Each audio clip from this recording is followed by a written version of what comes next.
Outside in the warm Miami air, Winchell turned to me. What was your name again, kid? It's still Heller. Nathan S. Heller. Aren't you gonna spell it? Look, I don't want to be in your story. Good, because you're not. You're Chicago, right? Born and bred.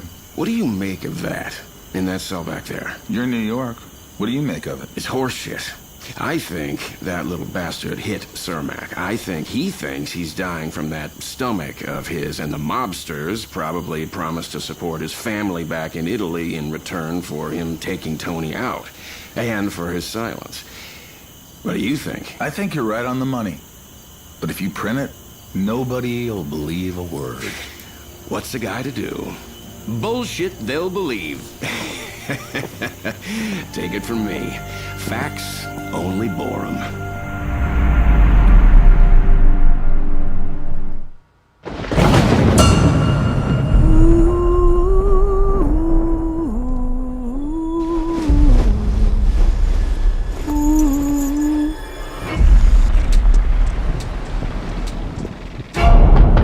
I'm Mr. Grove from Pretoria. Is everything all right? People talk, say things. Hello? Why didn't you tell me it was out of order? I suppose you think that's funny. I'm not allowed out the front door. Who says you weren't? Them.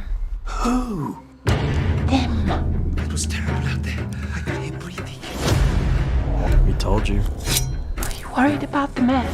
They hate us. That's the truth. They want to kill and torture every one of us. You can see it in their eyes. Come now, Frederick. Do you dream about unholy things? I really don't like what's going on here. There's something wrong, and that's a fact. Wait. What did you dream last night? This manifestation of evil. You must be delivered from evil.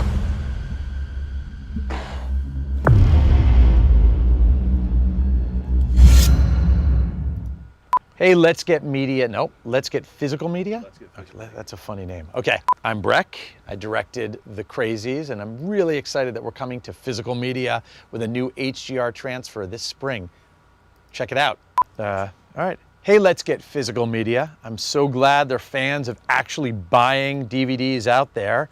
I'm really excited that Crazies will be coming with a new HDR transfer to physical media. To 4K and HDR, ready to show you guys, so check it out. That was terrible. Hey, let's get physical media. So happy that there are fans of The Crazies out there and fans that are gonna buy the physical disc.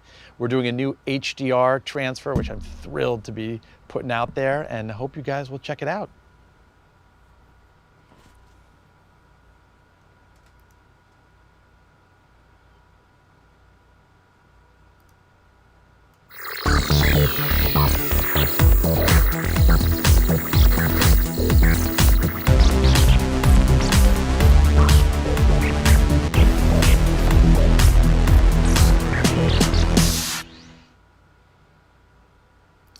Well, greetings, imagination connoisseurs. Once again, it is I, your pharaoh of physical media. You know, I used to say I'm here all week. I haven't been here all week. I've been gone.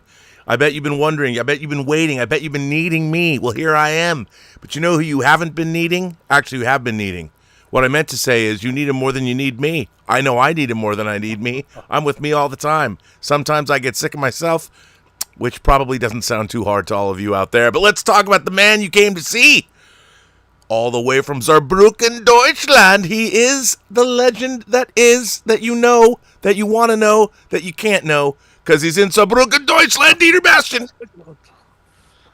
Thank you for that introduction, Rob, and I say greetings, imagination connoisseurs. Dieter here, I'm Rocky like Hurricane, and welcome to the B&B Motel for Let's Get Physical Media. The B&B and C Motel. The C Wing, yeah, because we will open the C Wing a little bit later.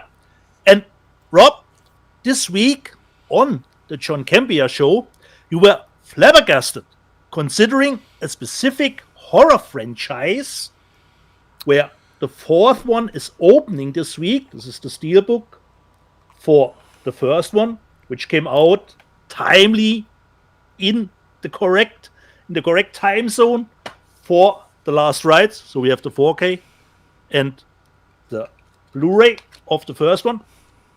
And Rob, after I've seen and heard that video clip of you and the bad Canadian kid talking about the box office for the Conjuring franchise as a whole, I went into a little bit of a deep dive, actually.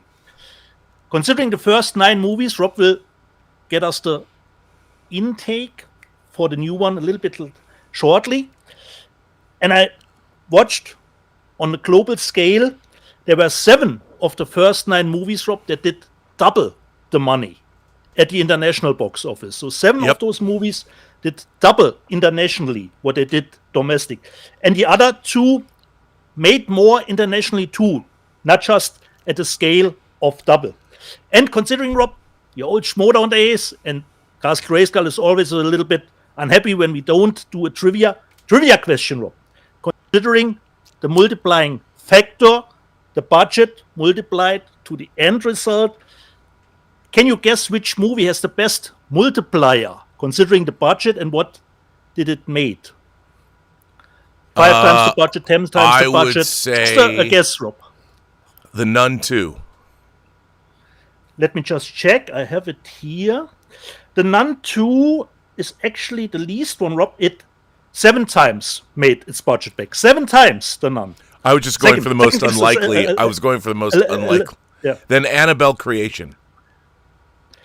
Not bad, Rob. Not bad, Rob. Listen to this, Rob. Annabelle Creation made 20 times its budget. 20 times.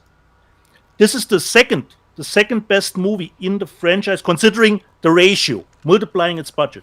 But, Rob, the best, you wouldn't believe it, I couldn't believe it myself, is the first Annabelle. 40 times its budget, Rob. 40 times. The budget of the first Annabelle was just 6.5 million. Made 40 times the budget of this. Well, this was the thing. I was going to say. The other ones were. Go ahead. Just quickly, Annabelle 3, 5 times the budget. The Nun, the first one, 16 times, Rob, the budget. 16 times. The Conjuring, the first one, new franchise, even the first one, 16 times the budget. And the Conjuring movies are the most expensive of the franchise. And you were right, Rob, on the John Campea show, they are costing less than 50 million. So I think Conjuring 2 and 3 were the highest with 40 million. And the new one is the highest, the last ride, with 50 million budget. So the Conjuring 16 times the budget. The second one, 8 times the budget. The third one, which were day and date on HBO Max back in the day, but it did double internationally. Even that one, Rob, 5 times its budget. And The Curse of La Llorona, which middling reviews, 13 times the budget, Rob. Insane. And yet it was the lowest grossing film of the franchise, but still a huge success. Now, what I was blown away by was before the release of The Conjuring Last Rites, the franchise had made $2.2 billion, making it by far the most successful horror franchise of all time. Now, here's something even crazier. This is James Wan's franchise, obviously. Him and his company Atomic Monster, and his longtime partner Peter Safran, who's also James Gunn's partner. Peter Safran is the producer of these movies. He's also the co-president of DC Studios with James Gunn. So they've made $2.2 billion. So James Wan is responsible for, he co-created Saw with Lee Winnell. Yeah. He created the Insidious franchise, which is a different franchise entirely with different, and The Conjuring, the most successful horror franchise of all time. So I would say this makes James Wan the king, the emperor of horror. I mean, collectively, I don't know if you take the Saw franchise, the Conjuring franchise, and the Insidious franchise, and you put them together, but that's a lot of coin. That's a lot of green. Our boy from down under, Australia. He doesn't have to do the safety dance because of how rich he is. And he did, that doesn't, and let's add to that, he made $1 billion Aquaman movie and a $1 billion Fast and the Furious movie. Yeah. So James, I think, Rob, his only movie that didn't do well was Malignant. I think this was the only one. Right, which could have been another franchise, but that was also a day and date on HBO. Oh, okay. So I think. But considering even the Insidious franchise, Rob, all those movies made bank. They made bank. No matter how the reviews, James Wan went back, and when he did Insidious 1, You know, he went back to his roots, and he made that movie for like $1 million. Yeah. So, Rob, the new one. I heard insane numbers. And I heard we are already making bank, Rob. I heard we are already making bank. First of all, Alvaro and I went... first weekend. Alvaro went and I went and saw it at the Irvine Spectrum in an IMAX theater. Now, let me just say, even my beloved Harkins, horror, traditionally, a lot of it does take place in the dark. I have been extremely disappointed with the calibration of theaters lately watching all these horror movies. Not until I saw Insidious Last Rites, it looked stunning. All the darkness, the color levels, the brightness levels, the luminance, it looked beautiful. First of all, I got to hand it to the director who directed The Nun 2, also directed this one. Great. This movie, I loved it. Now, is it the greatest movie in the world? No, but you know what? This movie is all about, like Dom Toretto would say, family. I mean, it's always been kind of family because Earl and Elaine Warren are they love each other, they're husband and wife and all that. There's something wholesome and very Americana about these movies. You know, like the old Americana painting. It's like they're like or American Gothic. They are the American Gothic couple, and there's some, in a way, there's the wholesomeness. There's something interesting about, and this movie is all about their own family, their own daughter, and her impending family, and they're protecting another family. There's something deeply wholesome, deeply American about this film that I found endearing, frankly. I mean, this movie has an incredible amount of heart, but it also has some really great, disturbing horror moments. I mean, you know, not like our R&R movies or not like Martyrs. It's not that. You know, I heard something about a VHS tape situation, Rob. Maybe. To stop that one. Okay. Maybe. But this I really enjoyed this film a lot. I thought it was a great send off for the Warrens, but now they've also teed it up for a new sequel series. Will it be a send off, Rob? Will it be really? It was pretty much a send off. It definitely had a Fast and Furious 7 ending when they went back and showed of all of Paul Walker. There's a great ending moment, ending sequence that really sends off the franchise. Yeah. But now let's talk about how much money this movie made.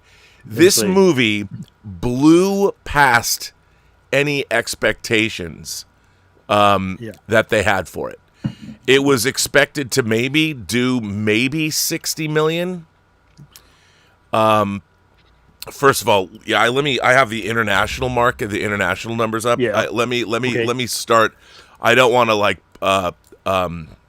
I don't want to ruin the punchline here. I think I should start with the domestic numbers rather than go backwards because this is extraordinary, and it shows the endearing power of horror films. People, horror is big. Let me just let me keep going. I've got to find the domestic numbers here. Wow, the domestic numbers are down here. I'm going down. Hold on. I know this is not the most scintillating of YouTube content right now, but boy, I guess because it's such big news, the domestic numbers are way down as I'm looking. What the hell, man? Or perhaps they're there's so much news. There's so much news about Venice and TIFF. Wow, perhaps the top 10 is not ready yet. Yeah, I don't know. Maybe they're just going to go, well, I'll just go with the international number since I have them. Yeah, okay. This comes to us from our friend, of course, on Deadline, Nancy Tartaglione. And The Conjuring is divine with 187 million global. It breaks record for biggest ever horror overseas debut. New Line, Warner Brothers, The Conjuring, Last Rites positively possessed the global and international box office this weekend with 187 million worldwide, 104 million of the total coming from 66 overseas markets, which means it outgrossed domestic once again. Yeah, once again. The Michael once again. Chavez directed installment, or is it Chaves? Directed installment has bragging rights to becoming the biggest horror debut of all time internationally, overtaking Warner Brothers' own It Chapter 2, and the second biggest ever globally. Warner leads studios for 2025. This is Warner Brothers' 7th #1 opening in a row. Pam Abdi and Mike DeLuca, who they were on the ropes back in March during CinemaCon in April, they have triumphed. Final Destination Bloodlines grossed over $300 million globally. Weapons, deep into the 200 millions. This is probably going to go, this will be, I think, the #1 grossing movie. Should be right. I mean, horror alone, they had Companion at the beginning of the year. They are crushing it. Sinners. Warner Brothers has been crushing it with the horror. Anyway, the Patrick Wilson, Vera Farmiga starrer further had the biggest debut in the Conjuring universe in 41 overseas markets, including Deutschland, the Netherlands, Italy, nice. UK, and all of Latin America. It was also the top launch for a horror pick ever in 17 markets, including Spain, Poland, Norway, Brazil, Colombia, and Chile, and the biggest Warner Brothers opening weekend ever in India. In IMAX, where I saw it, the global bow was 14.3 million, including 4.9 million from overseas. The worldwide opening is the biggest for the Conjuring franchise, as well as the second biggest opening weekend ever for a horror film in IMAX, behind Alien Romulus. Regionally, Last Rites comfortably had the best opening weekend for the Conjuring universe in Europe, and was the third biggest horror opening weekend ever in like-for-likes there. In Latin America, the movie is the biggest horror opening weekend of all time, and the third best for Warner Brothers ever, behind Barbie and Batman v Superman: Dawn of Justice. In Asia, Last Rites had the biggest opening of the Conjuring universe, notably dominating the box office in Indonesia and the Philippines. There are further 10 markets to release next week, including France and the Middle East. Japan will be the last market to open on October 17th. Top 5 debuts were, of course, Mexico, the UK, Brazil, India, and Indonesia. And I just want to point out that Mexico, Brazil, and Indonesia, all of these markets, they know that ghosts are real. They know they're horror. They know what's up. So, amazing, dude. Amazing. This is a dream scenario. Rob. Dream scenario. Already in the or a nightmare scenario, bro. But yeah, so Weapons, by the way, speaking of money, Weapons has made $251.5 million global. Nice. Laughing all between these two movies, between Weapons and Conjuring, they're going to make $500 million off a movie that cost $38 million and a movie that cost $50 million. 55. So 55. So collectively, you're looking. That's a huge talk about a multiplier. Yeah. Not bad. Yeah, very. Not bad. Not bad. To be in the profit zone already after the first weekend. Number 2, by the way, it's Yeah. amazing. Number 2 is The Materialists, which has made 61.2 million internationally. So you go, Miss Song. F1 has made 619.5 million global. Freakier Fridays made 143 million global. Jurassic World Rebirth has made 861 million global. Caught Stealing has done 24.3 million global. By the way, I just want to point out in the comments for last week, somebody said that they thought Caught Stealing was one of Soderbergh's top 3 movies. Wasn't directed by Steven Soderbergh. I just want to point you out, okay? Come on. Demon Slayer, that's coming. On the spot. Demon Slayer, which hasn't opened here, has made 45 million internationally. The Naked Gun is almost at 100 million global. Smurfs is at 117 million global. And How to Train Your Dragon has made 632.1 million global. And for those of you who might be interested, I scored an interview with producer Roy Lee, which I am doing on Tuesday, an in-studio interview that he graciously agreed to. And I want to thank Roy Lee because his company actually paid for the studio that we're shooting this interview at. That doesn't mean I'm not going to ask him the tough questions. So Yeah. And here we already have the steelbook, Rob, for how to train your dragon. wow, The new one. nice. What I didn't expect, Rob, and I wasn't aware of it, it has different aspect ratios. It opens Yes. up for the IMAX Yep. aspect ratios. So we have the 4K and the Blu-ray. And totally enjoyed it, Rob. I didn't even notice where the movie is actually longer than the animated version, because I haven't seen the animated version in a long time. But Yeah. it runs almost half an hour longer. But I liked didn't it a detect lot. anything. I at first I was not like with it. I thought it was such like standard fantasy fare for the first 10 or 15 minutes, but then suddenly it caught me and I really, really enjoyed it. You know? Steelbook, how to train your dragon.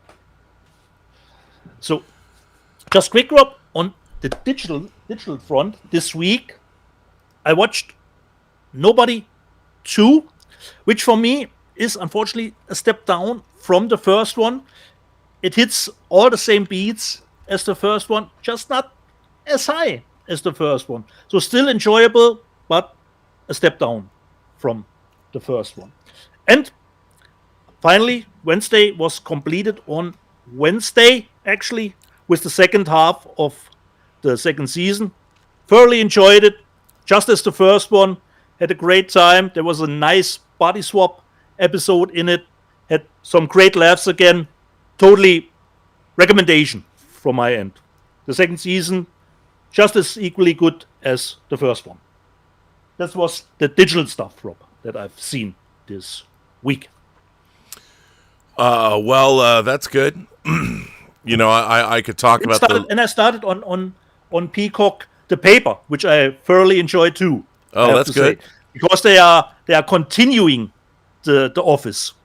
The Office. It's not a remake. They are continuing the story a little bit. So I really enjoy the paper on Peacock. Have you been watching Peacemaker? Yes, and love it. Rob. Yeah, the I love second episode was good. Alien Earth still continues to be, let's call it interesting. And it. Correct. For me, Rob, I have to say that this fifth episode was a little bit useless for me. I mean, it was Because like I Noah was Hawley not said, into- I want to make an Alien episode. I want to make an Alien movie, so I'll do an episode where it should have been the first or the second episode, but as a fifth, I wasn't really that invested what really happened at the Maginot, you know? Yeah, There no. was only one reveal that the internet already assumed. So for me, as an episode alone, okay, good. As the first one or the second one in the season, fine. But now as the fifth one, for me, it did barely anything. These are supposed to be the best biologists in the world that have been collecting the most dangerous alien species for 65 years. They've traveled the galaxy. They're a pretty stupid bunch. And you complain about the Snickers wrapper, Rob. I tell you, I've seen stuff on my work. It's strange credulity that I would much prefer that these are the greatest scientists in the world, in the universe, so to speak, and they still have human failings, but the way these people act, the way they wander around these containment vessels for the most, I mean, if this were my beloved Plague franchise, as a matter of fact, I want to talk about a piece of physical media right now. Yeah, This is a great segue. Good These are a bunch of idiots. But so I have to tell you, and I don't like watching. I mean, between watching the idiocy that goes on in Star Trek: Strange New Worlds and watching can't anyone write really competent? It's no fun to watch stupid people being eviscerated. I mean, it's one thing if you're watching a slasher movie. Yeah, and if you're watching some bubbleheaded, yeah, I mean, a bubbleheaded bimbo who just had sex with her boyfriend who gets killed by a slasher, I'm okay with that. But if you're going to show me these science fiction epics with all of this state-of-the-art technology where they're going after the most dangerous creatures in the world, I want to see the very best people go after them, because if they're not the very best people, then it's strange credulity for me, and I can't watch. I'm like, you people are so fucking dumb. I don't believe that you would ever be on this ship in the first place. Yeah. Now that leads me, and one person, like I said, yeah. That leads me to something I knew was coming out, but I totally forgot about it until I got it. And I have to explain that there are things, Star Trek is one thing, but there are things that I love in my life that I love with all of my heart. And one of those things is Stephen King's novel, The Stand. I've read book series like David Gerald's War Against Tor multiple times, but The Stand is the single book I've probably read the most in my life. I first encountered it. I got a book club edition from the Science Fiction Book Club with the painting of like the crow and the white bird and the black bird fighting with scythes. My friend Gary Enton, filmmaker Gary Enton, has that book cover of those two characters tattooed on his arm. So I love The Stand. Love The Stand. I loved Mick Garris's miniseries, even though it was made for a low budget. I don't care. The new miniseries that Roy Lee was a producer on was terrible, even though it was really well made. But this came out. The End of the World as we know it. We know it. This is an anthology of short stories, all set in the universe of The Stand. And it's global. So we get to see, because The Stand is a uniquely American story, but we get to see what happened when the Captain Trips superflu virus decimated the world. And I'm not all the way through it yet, but there's a lot of people, even my friend Dave Scow, who wrote The Hills Run Red. Yeah. He wrote a story in here. And, of course, this was edited by Christopher Golden and Brian Keene, neither of whom has a story in this. But this is a 700-plus page chonky tome, and I'm loving it. I'm loving it. And Stephen King does write the introduction. And the stories, like all anthologies, are they're kind of hit and miss, but most of them are pretty good. This just makes me even more galvanized and energized to get the short story competition, the Imagination Connoisseurs short story competition, because this is about the size that I want the book to be. 700 big pages. Really enjoying this. So if you're a fan of Stephen King's The Stand, this is for you. And speaking of which, our friend David Kokel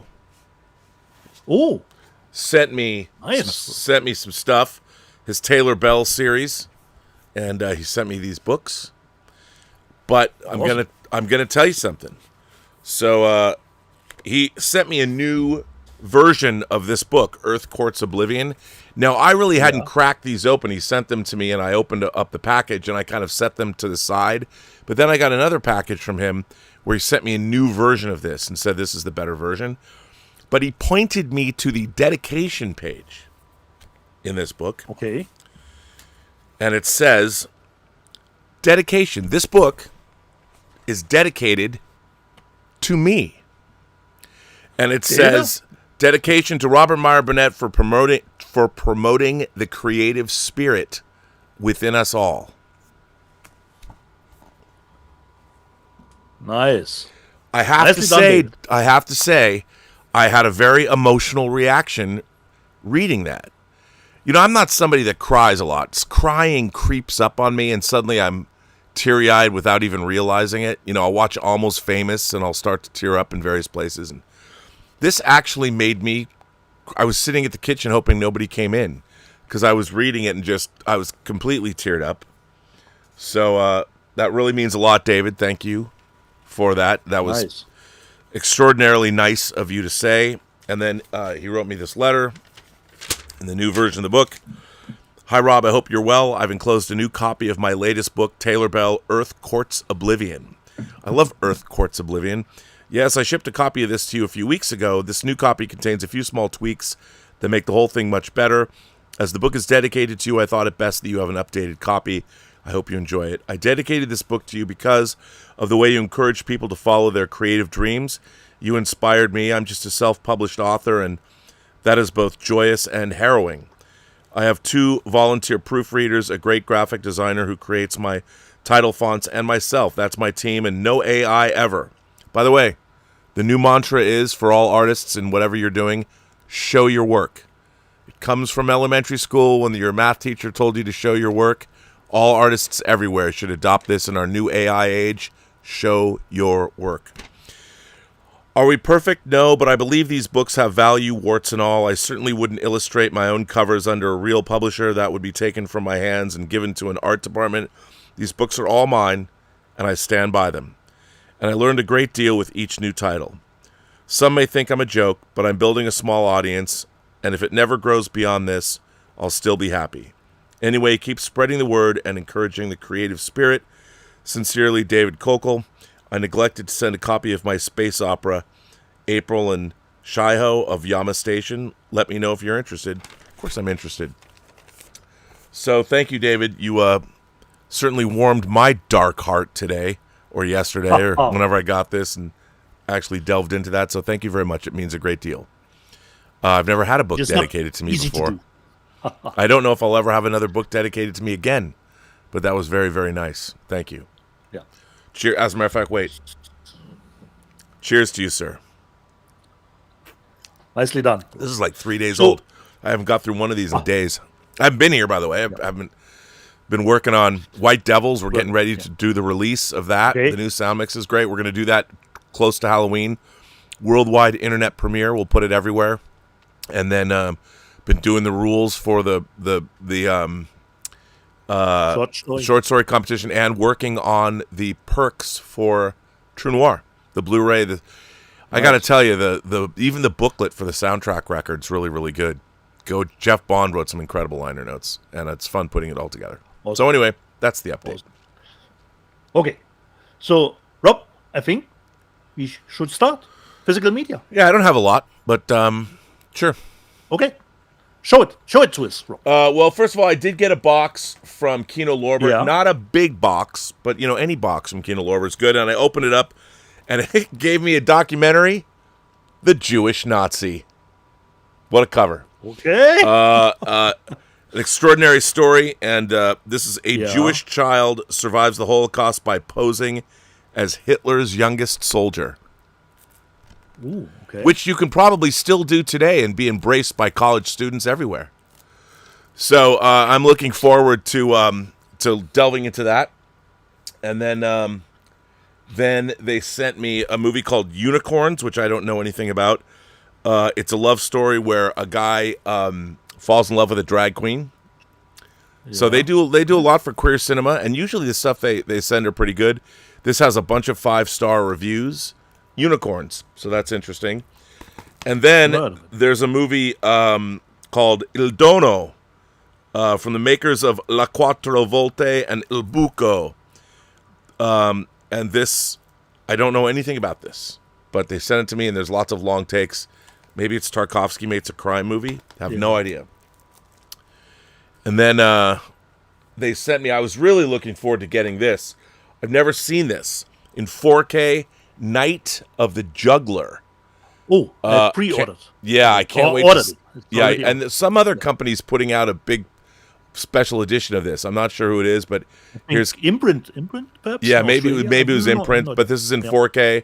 James Brolin is in this. Cliff Gorman is in this, who was in All That Jazz. This is a blind buy for you too, Rob. Yeah, this is a schnepp. This is a total. Okay. I've never seen this. So, cat in the bag. Yeah, cat in the bag. Really excited. Love the cover. Somewhere out there, his little girl is crying for help. We love these movies. And this 1970s New York. So this is a New York grunge film, which is one of my favorite subgenres of movie. Yeah. Give me anything that takes place in dirty, filthy 70s New York, and I am there. And then finally, one of my concerns was alleviated by Kino. Last week, and we'll talk about it this week with Max. Last week, Kino Lorber sent me the airport movies, Airport 75, Airport 77, and Airport 79. But you know what? They didn't send the original.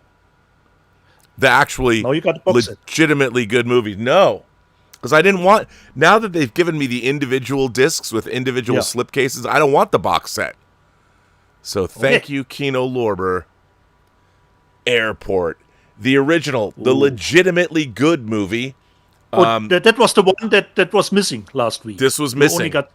This was missing. Correct. Nice slipcase, Dolby Vision, 4K scan of the inner positive.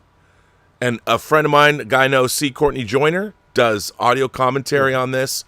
And of course, what's interesting is the producer Jennings Lang produced the 3 sequels, but didn't produce this. So maybe he took some table scraps from Universal and said, I'll make more Airport movies, but I'm happy to have Airport because I love Airport. I love these movies so much from my childhood. I don't care. Yeah. Come at me, bro. So thank you from the bottom of my heart, Kino Lorber. I have all 4 Airport movies, which just makes me wonder. In the wake of Airplane, would it be possible to update this? And now we've had planes fly into buildings. We've had people, pilots disappear their Malaysian flights. There's so much shenanigans that have gone on. Yeah. Could you make a modern Airport movie? I mean, Air Force One's kind of a modern Airport movie, sort of, but it's a political thriller. And would it be bad taste after 9/11 to make an Airport movie? I have no idea. I think not. I think it's time. I think it's time Universal revive the Airport franchise. I want to see more Airport movies. We have 4 of them. There should be 5, 6, 7, 8. If you can make, a million Saw movies, Airport movies should be coming back. That's all I'm saying. Nice. And then the last thing I got this week was this. Dun dun dun dun dun dun dun dun dun dun. The revised. The Amazon Steelbook set of the revised and fixed Superman movies. This is an Amazon exclusive box set. And by the way, this was like triple boxed. Exclusive? That didn't remember that. Triple boxed. So you go, Amazon. So let me take this off. Yeah. And so it's got the crystalline box, and then it's open here where you've got all the movies. And they did a really great job. You've got the key art from the one sheets. Yeah. On these steelbooks. Really great. And then in Superman 2 includes both the original version of Superman 2 and then you flip it over, the Donner cut of Superman 2. And then, of course, Superman 3. Now, look, only 2 of these movies are worth anything, although I do kind of like that poster. Yeah. But we still have that awesome fight in Superman 3, Rob, on the against himself. Yep, and that's a cool poster, too. Yeah. And then we got that. So, although there's a little glue separated with this divider, but that's okay. So there you go. Now all of these, Bill Hunt asked me when they came in. He asked me to look at them and take pictures of the very edge of the disc, to see if they had different numbers from the original. Correct. Production they do. So the mistakes were in Superman 2, the Donner cut of Superman 2, and Superman 4. And Superman 3 was okay. So I checked the discs, took pictures, sent them to Bill. He corroborated the fact that these are, in fact, new discs.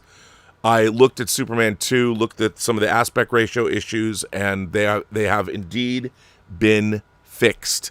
So for you Superman fans, now... Good to know. It was really they're doing even a replacement program. I saw on Bill Hunt's. Yeah, they haven't. They haven't replacement program. Totally. And another thing that was interesting is that Amazon, obviously, you never know. It's hit and miss whether you're going to get the steelbooks in any kind of good shape. This came in an Amazon box, and in the box was a special box just for this steelbook set. And within that box, there was there was dividers, so this was suspended in the box. You could probably have thrown this off a building, and it would still have... From Amazon, are you sure, Rob? From yes. Amazon. So they kudos to Amazon, credit where credit is due. And this thing came in immaculate condition. It was really, really well packed. Very excited to have it. So, hooray for me. Yeah. And for anyone else, who got the package, because it's great. It's a great set, and I'm happy to have it. And again, it's the last time I ever will have to purchase buy it. those. You know, I will never buy the Superman only one movies Superman movie missing in ever 4K. again. Only one. Yeah. So. Yeah. Okay. Do we have some super chats that came in, Rob? I believe. We do. We have a few. Well- Let's see. Kevin Wellborn. Kelvin has been a member of the channel for 41 months. So you go, Kelvin. Thank you for that. Nice. Cult Cinema 83 says, Cult Cinema 83 says, is that where we are now as a horror community? Are we content with boo yelling haunted house ride that is full with cheap jump scare tropes? I think that's only... Umbrellas are bulletproof. Yeah, I mean, I think that's only one kind of horror. I think there's so much really good, interesting horror out there now, especially if you look at some of the stuff on Shudder, and there's been some and some foreign horror. There's been a lot of really. I think that's look, the Conjuring franchise is a populist, family-friendly horror franchise, the same way that The modern poltergeist movies, Rob. You know? Yeah, the same way that the Paranormal Activity movies are. I don't think that's a problem. You know, I think great franchises that make money for the studios is always a good thing. So yeah, certainly. Walter Whitewalker said, if Bradley Cooper isn't Zod, maybe Brainiac altered Jor-El. Could be setting that up. I don't know. Major Chai Chai sent 5 Burnettwork gift memberships. I got lots to deal with the Major on the next observations. Her Death Star and her question about why I don't think that Space Command should be based in Huntsville, which I actually did research for. Walter Whitewalker goes on to say, "Come on, man! If Rick Flag 2 doesn't have ties to the Martian Manhunter, I'm going to be pissed." The fam catches my drift. Yeah, I mean, Peacemaker, there's a lot of very intriguing stuff going on. I think this pocket universe is going to be revealed as not what we think it is in Peacemaker. Okay. But that's all I'm going to say. Let's see how it will shake out. Yeah. Really enjoying Peacemaker. Yeah, it's fun. Danzig 1979 has been a member for 20 months. So over to you, Dietz. What do you got for us? Okay. What does the trash panda have today? Panda, yes. The first title, not Rob, because you already showed it. And we are still... I believe Rob has something in the news section, considering Hong Kong classics, but I got my City on Fire. No, have you watched it yet? First. Yeah, and I'm really, really fine with the picture quality. You can't expect demo material with those kinds of movies. But if that is a taste of what's to come, I'm down for it. it. So 4K and Blu-ray and bonus materials.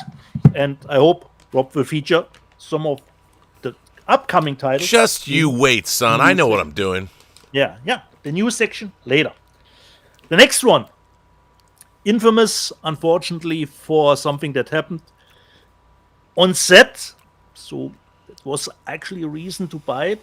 We'll watch it to see where it ends up. I bought on 4K the movie Rust with Alec Baldwin. So this is the 4K and the Blu-ray in it, but it only comes with a 12 certificate, considering Western. Okay, we'll give it a look. Rust. We all know what unfortunately transpired there. And then finally, Rob, my Baby Assassins collection right here. I got it finally. The third one. Thoroughly enjoyed it. I was wondering. The 2 girls are back again from Velgo, USA.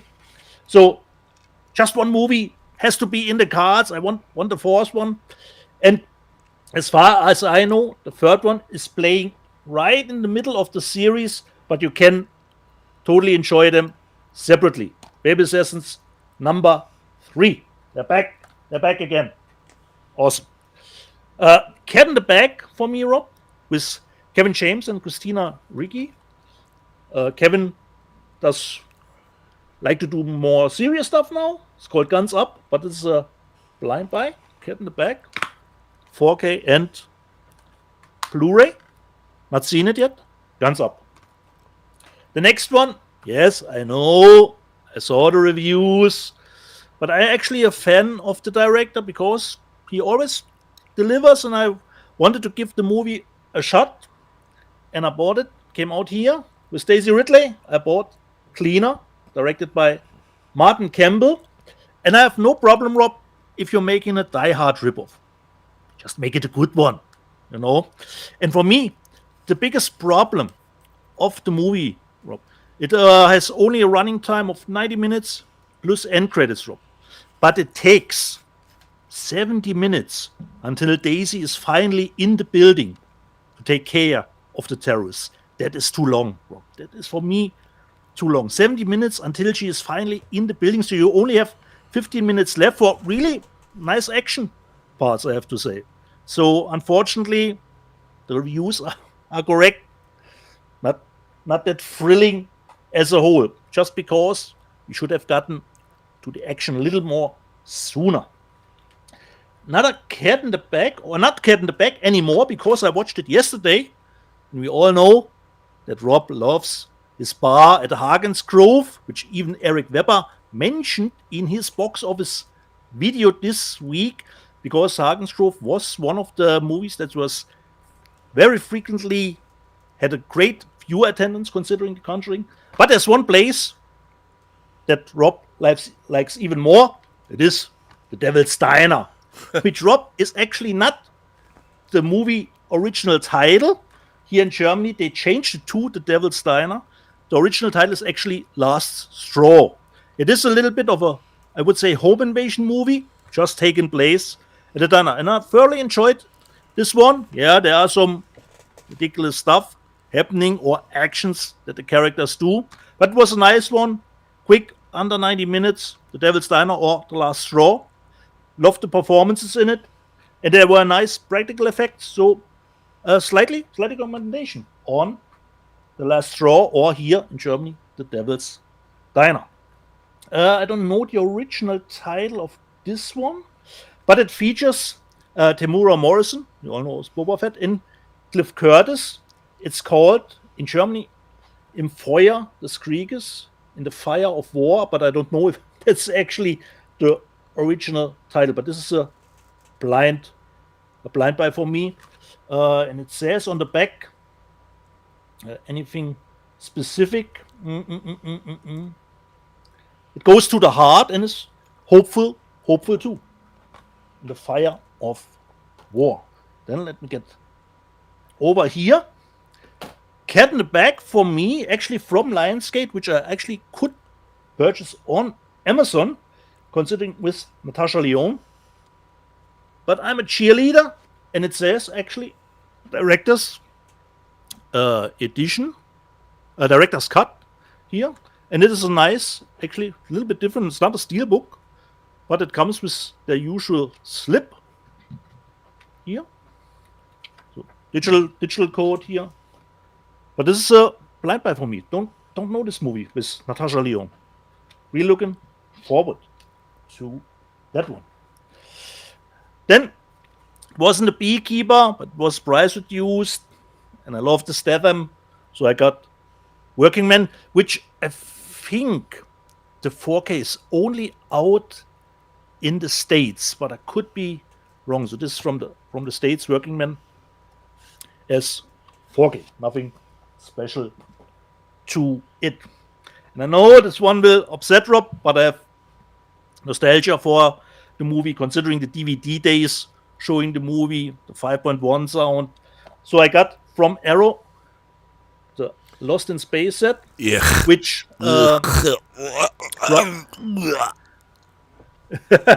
which has a little bit of that cover variation that they seem to use on Outland 2. Looks a little bit similar in that case, but you've got the original artwork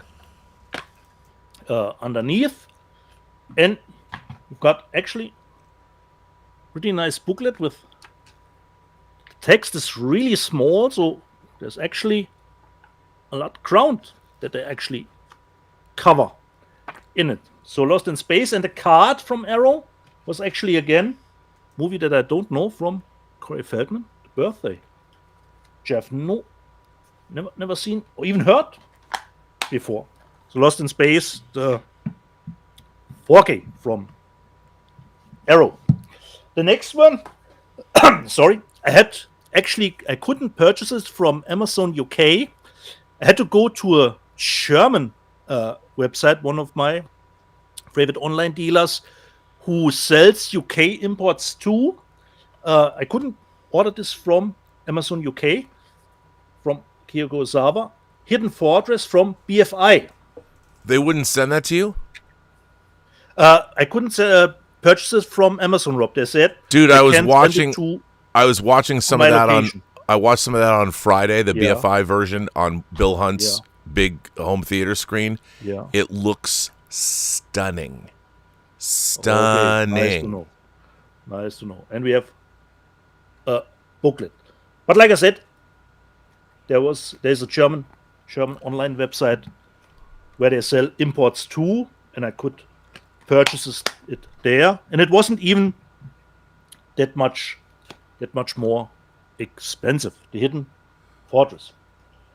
The next one, I already own both movies, but I love when I have both completed in one collection. From Arrow, I bought the Nightwatch collection, the 2 Danish movie. I switched the cover artwork out. You can choose the red one of the first one, but I chose the second with the blue. So you have Nightwatch and Nightwatch Demons Are Forever. None of those are in 4K, even if you can get the second one here in Germany as 4K. So we have the poster, which is the same, and a booklet for it. And I couldn't believe that they did a sequel that many years later with the same cast. That was awesome. So Nightwatch collection from Arrow, but this, like I said, are just 2 Blu-rays. Then the next one, Rob, I luckily just this morning I read something very, very interesting. I haven't seen it. Actually, A Cat in the Bag, and the movie is called The Cat, from 88 Films. So this is really nice. And the interesting thing I read this morning, Rob, this is the UK version, but since we have animal stuff in it, there is some censorship considering the UK version. But the disc in it is actually the same as the American version. And if you put the disc in a Code A player or switch your code to Code A, you get the uncensored version. Wow! Wait, really, they don't hurt any pussies in that, do they? No. Okay. So if you have the chance or want to see it completely uncensored, go to your multi-region player and switch it to A. Even if this is the UK one, but the disc seems to be the same as in the American one. So there you have. And I heard a YouTube review of the movie. It seems to be bonkers. So we have the original cover. Don't know the movie, Rob. Some alien stuff going on all over the place. So The Cat. And I love that 88 Films is doing, even if you can switch it to both cover artworks, that they put in just those little cards with the 2 cover variations on it. I like those. And we have a booklet. We like 88 Films, Dieter. They do a fine job. Correct. Booklet.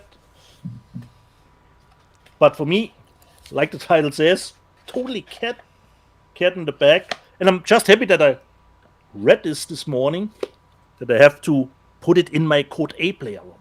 Get, the uncensored, real uncensored version. But I've read the cuts are not that severe, considering the animal stuff in it. And the last one, or no, not really the last one. I showed it last week, Rob, but this week I got finally the cover artwork that I actually wanted from my Iron Angels This is actually the cover artwork that I was looking for. So, always a blast. Wait, you went out and bought another one of those to get the right cover? Yeah, because I was too late, Rob. But I had a little bit of luck on a different website. Because this is why like you're the beloved trash panda that you are. Yeah. Just want to But point that Rob, out.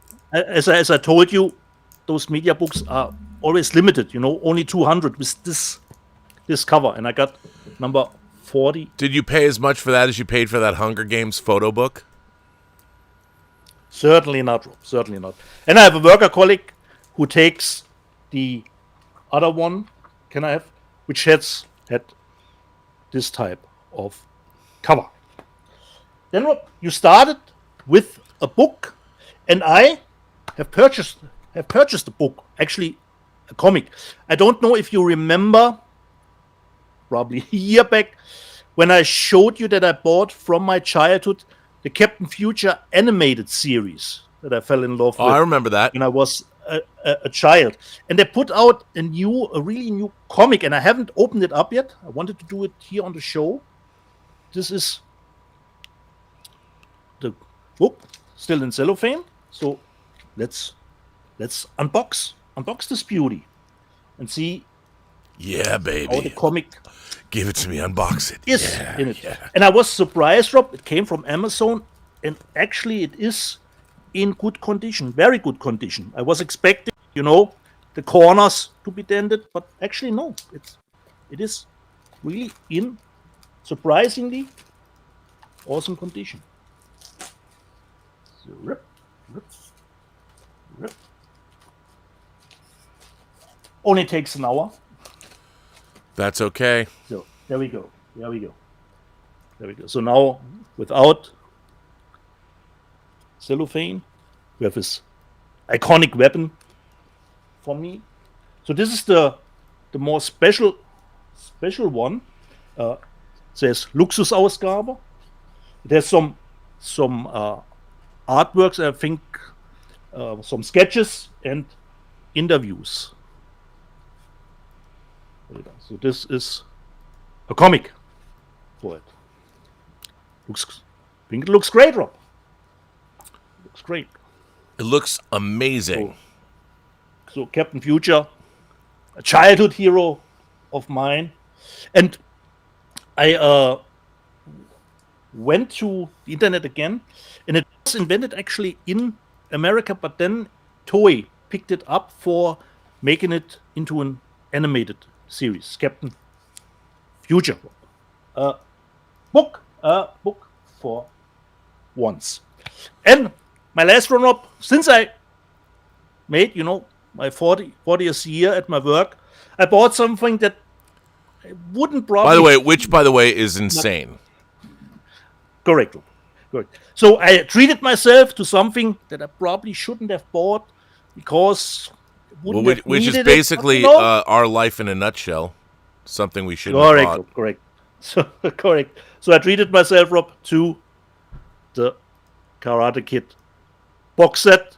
So I will try to open it up so that it works here with the fold out here. So this looks like this. When you open it up. So there we go. Then you have the individual movies and some collectibles. Unfortunately, Rob, for me, they said there were 100 special art cards signed, but I didn't get any of those. So this is just normal one. And luckily, this came in really good condition. Unlike mid-level media, I was in luck because this came not just in a paperback. It was actually pretty nicely packaged. And I'm just going to show the individual movies because the slips are pretty dope, I have to say. So those are just slips from the new one. And you always have so you have always a slip and different cover underneath it, the new one. Then we have the Jackie Chan and Jaden Smith one, cover artwork. Always nice on the back. And then the only one for fans that was not even released yet is, of course, the fourth one. But now we have it with Hillary. And, of course, the only three that you actually need are the first three. We're going from 3 to 1. So that's back. Love the green on the second one. Because the first three were already released in 4K, even multiple times. So I treated myself, Rob, to the Karate Kid box. There are some art cards, some patches separately in this collectible set. Just showing it here, but the art cards are really small. So this package is really only interesting for people who love the franchise and even don't have any of the movies in 4K. Then I would say yes to a purchase. Other than that, probably not worth the big price tag that it has on Amazon, because it's an Amazon exclusive. The last one this week for me. Well, I give it over to you and put it back. You don't have to give it over to me. You know who we're going to give it over to? I'll tell you who we're going to give it over to. The man, the myth, our cyborg. A man who is better than he was. Better, stronger, I hope so. faster. He's the man beyond bionics if you're a fan of Inframan, and I am. You know him. You love him. He liked the Return of the Living Dead for the month of October. He's back from the dead, and he's ready to party. He is Max Allan Collins. The C-Wing is open again. Open. Max, it's good to see you smiling and off the deathbed that you were on. I kind of was on one for a while. I've lived the adventure. Yeah. Can you tell us something beyond the light? Is there something, Max? It's yes, there was something beyond my life, but it was a bunch of hallucinations, which would have been very entertaining as a movie. But it wasn't a movie, which was the problem. But I had a lot of nice support. Did Zelda Rubinstein show up and go, "There is peace and serenity in the light. Welcome, children"? Because if I saw Zelda Rubinstein on my deathbed, I'd be pretty upset. Closer than you might think. Oh, no. I'll tell you what is odd about it. I was hallucinating for about a day and a half. And when I find my beautiful wife, Barb, brought me out of it and brought me back to reality. But now all of my and I had been in the same room the whole time. Okay. All of my memories are of the fake locations. It wasn't like I came back and, I remember I was here this whole time. No, I've got those false memories. I think it's kind of cool. You know, your wife called me while you were going through all this to tell me that you couldn't be on the show. Well, that was last week, wasn't it? Yeah, it was like, when this first went down, and she was trying to explain the situation, but she said, I'm going to have to let Max explain it to you but it was very funny because she's so sweet, and you've got the greatest wife in the world, even though she's in love with Dieter. That's your problem. But it was so, she was so concerned that he's he can't be on the show this week, and I'm like, it's okay. But she was, she was concerned. For a week. She was concerned. But I think she really just wanted to make sure that we took care of covering up all the shenanigans in the C-Wing, so we weren't, we still have the B&B Motel with the new C-Wing, because, we don't want people to know what actually goes on in there, where the bodies are buried or anything, or where the peepholes are, or where our recording devices are. So that was very kind of her. Before we get started, do you want the update on the C-Wing now or later? Well, I think now. Do you? Yeah. Well, what do you think, Max?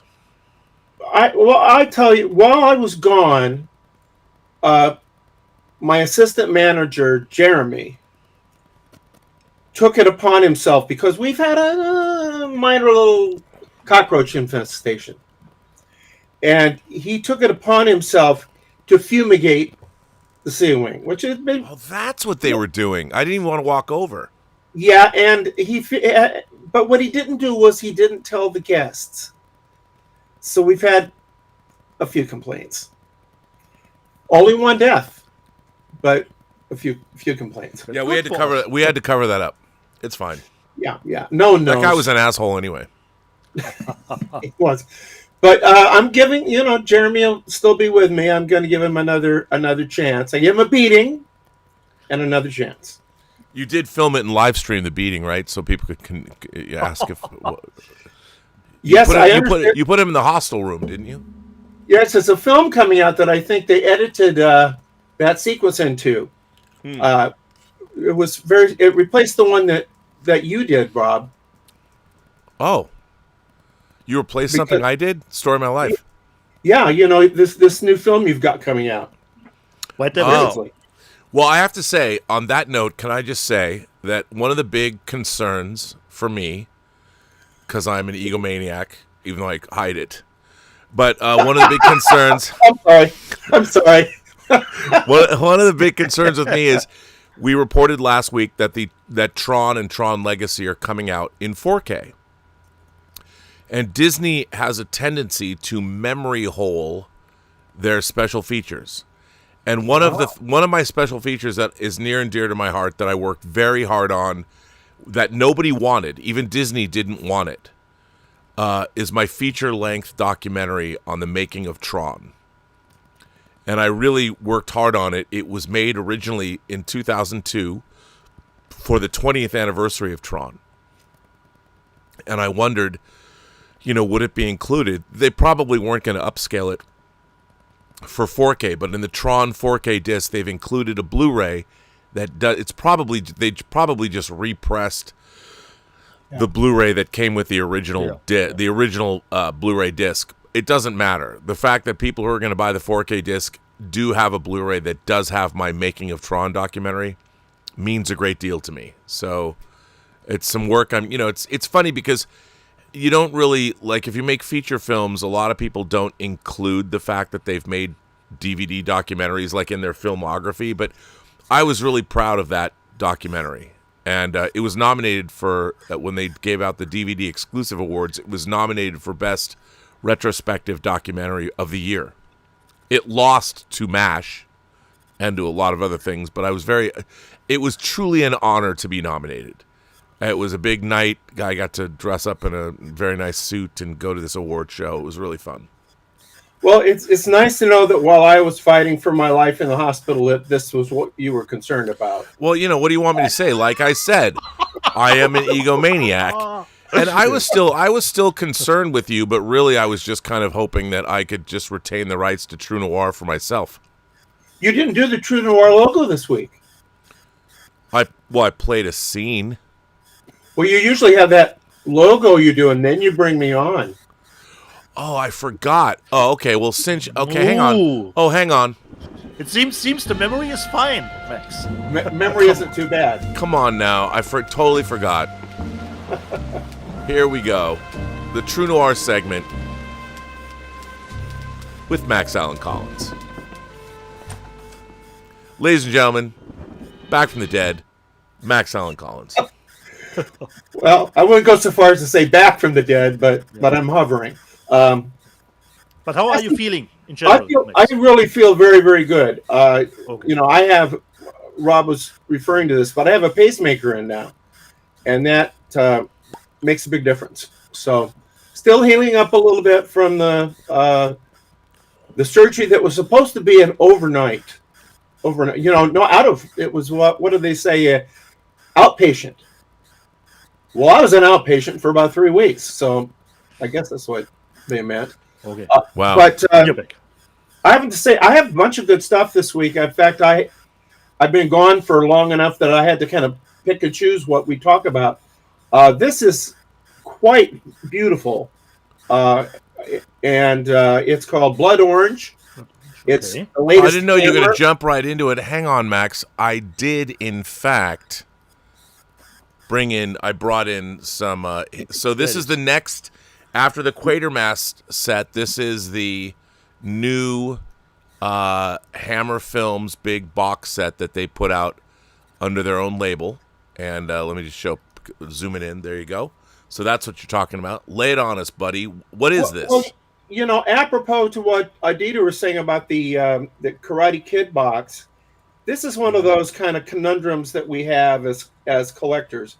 Now, I love this, but and it's an amazing box. I mean, it just this is the other side is the American version of the film, and it's 2 4Ks, and it's just incredible book. And the stuff in the book is great. I mean, this is everything about this is great, except the movie. And it's good. It's not bad. I enjoyed it, but it's not for everyone because it's definitely in the film noir area because it's a black and white crime movie from the late, I think it's the early 50s, I believe, and. So there's much for somebody like me to love. And if you happen to be, this may be a little esoteric, but if you happen to be a Tom Conway fan, it's great to get this. And the thing is, does the Hammer fan into basically the science fiction and especially the horror? Now this is directed by Terrence Fisher, so. I mean, that's one of the major horror guys there, and it looks great. But what do you do when you're a fan? Do you buy things that only where the item only marginally interests you, but the packaging and the extra stuff is so great that you say I'm in anyway? Or I ask that as a rhetorical question. You're asking that on this show? I actually am because I don't mean to be serious. But Max, this is the first time you purchased this title. It is the first time, but I could have purchased it 5 times before at a normal rate. I would say my only complaint about these Hammer boxes, and I'm not. Yeah. I've got the 2 Quatermass boxes. Yeah, they're amazing. Quatermass. They're great, fabulous, and they're both Captain good Kronos movies. too. No, I didn't get that, and that I no, you didn't. I didn't either. I didn't either. But it's still a great. I mean, the box is great, but the Quatermass stuff, those to me, I love both. I love the whole Quatermass franchise, but those 2 box sets are chock-a-block full of all kinds of things I didn't have. There's so much stuff. It's so comprehensive. Well, I also got the borderline science fiction. I can't remember the name of it now because the 4-sided triangle. Yes, with Barbara Payton, the ill-fated sex pot actress. Not that there aren't more than one of those, but it had that. It was kind of a precursor to Frankenstein, so that made it interesting. This is only interesting to you if you're hardcore Hammer and you want everything. Or you're really a film noir fan, particularly a Tom Conway fan. Now, it sounds ridiculous to say Tom Conway is something that somebody might buy this set for, but he was a pretty big star, at least genre star, in the 40s. I mean, he did those wonderful Val Layton movies, Yeah. Cat People. I Walked with a Zombie. What's the other one? Seventh Victim, which I really like. Really like. And then he took over, and I think it's so interesting. He took over from his brother, George Sanders, the famous George Sanders, who's in a little movie called All About Eve, right? The Sarah Siddon Society. One of my favorite movies of all time. And he's Sunset Boulevard and All About Eve is the greatest double feature of all time. No argument. Of all time. No argument. But Sanders did.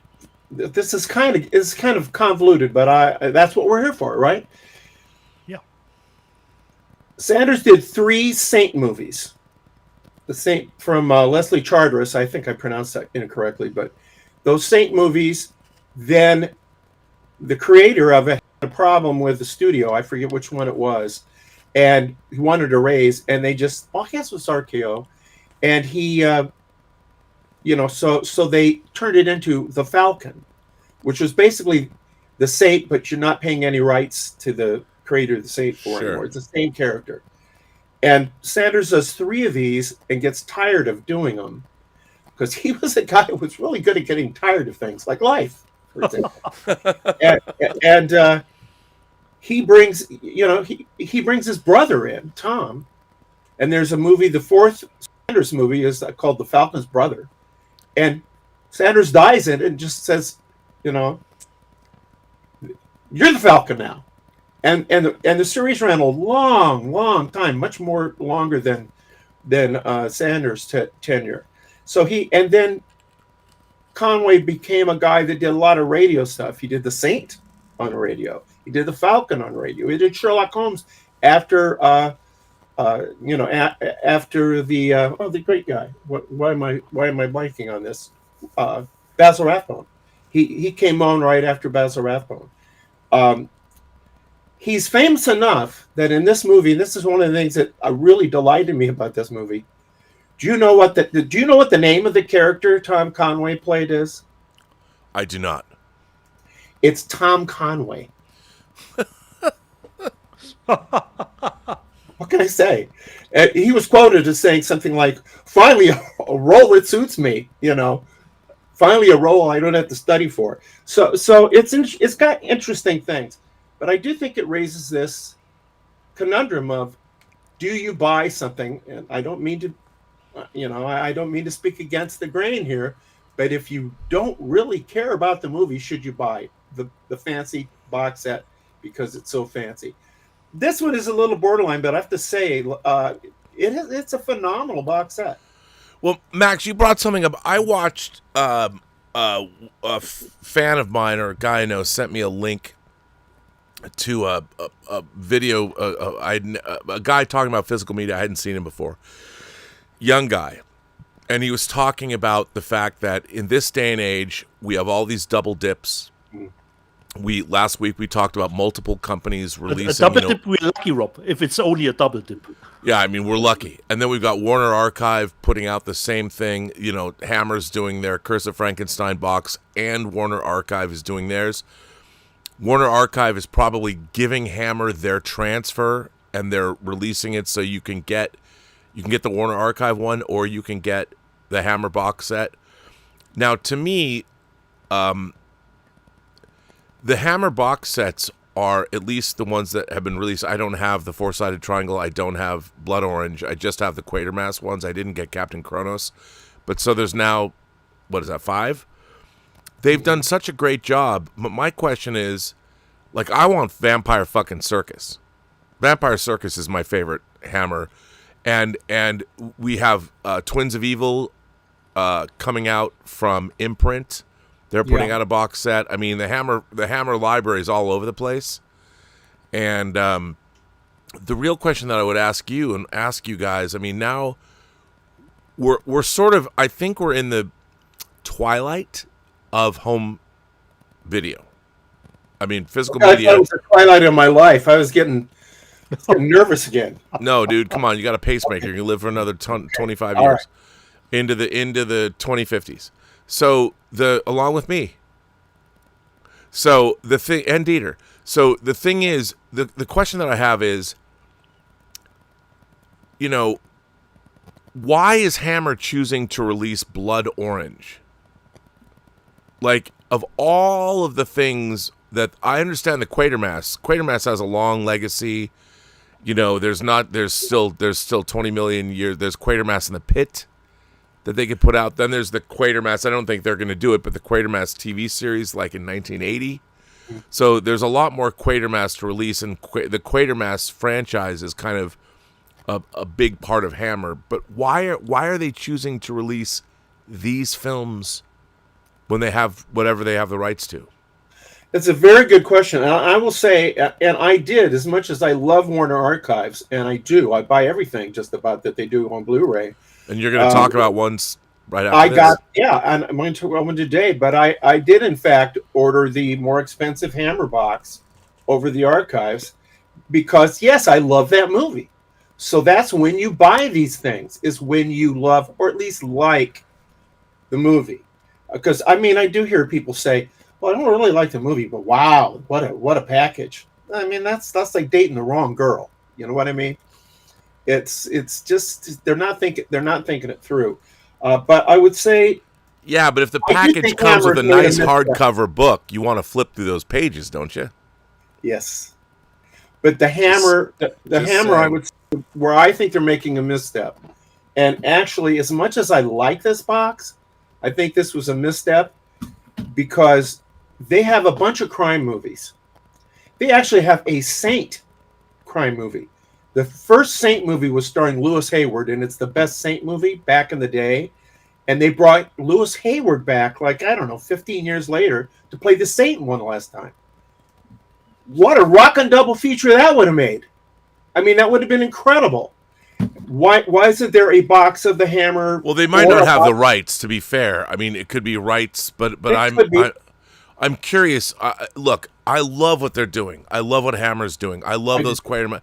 The problem is there some snooty, old, stuffy dude making these decisions? Like, the thing about Warner Archive is George Feltenstein is the fucking man. He is. He George Feltenstein, his love and knowledge of cinema is so deep.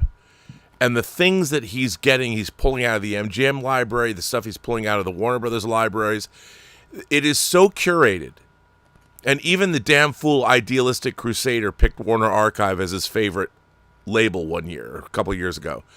Because you have somebody like George Feltenstein at the center of it, who, like, the thing about Warner Archive, you might not love everything they put out, but everything when you watch it, you can understand the worthiness of why he picked it.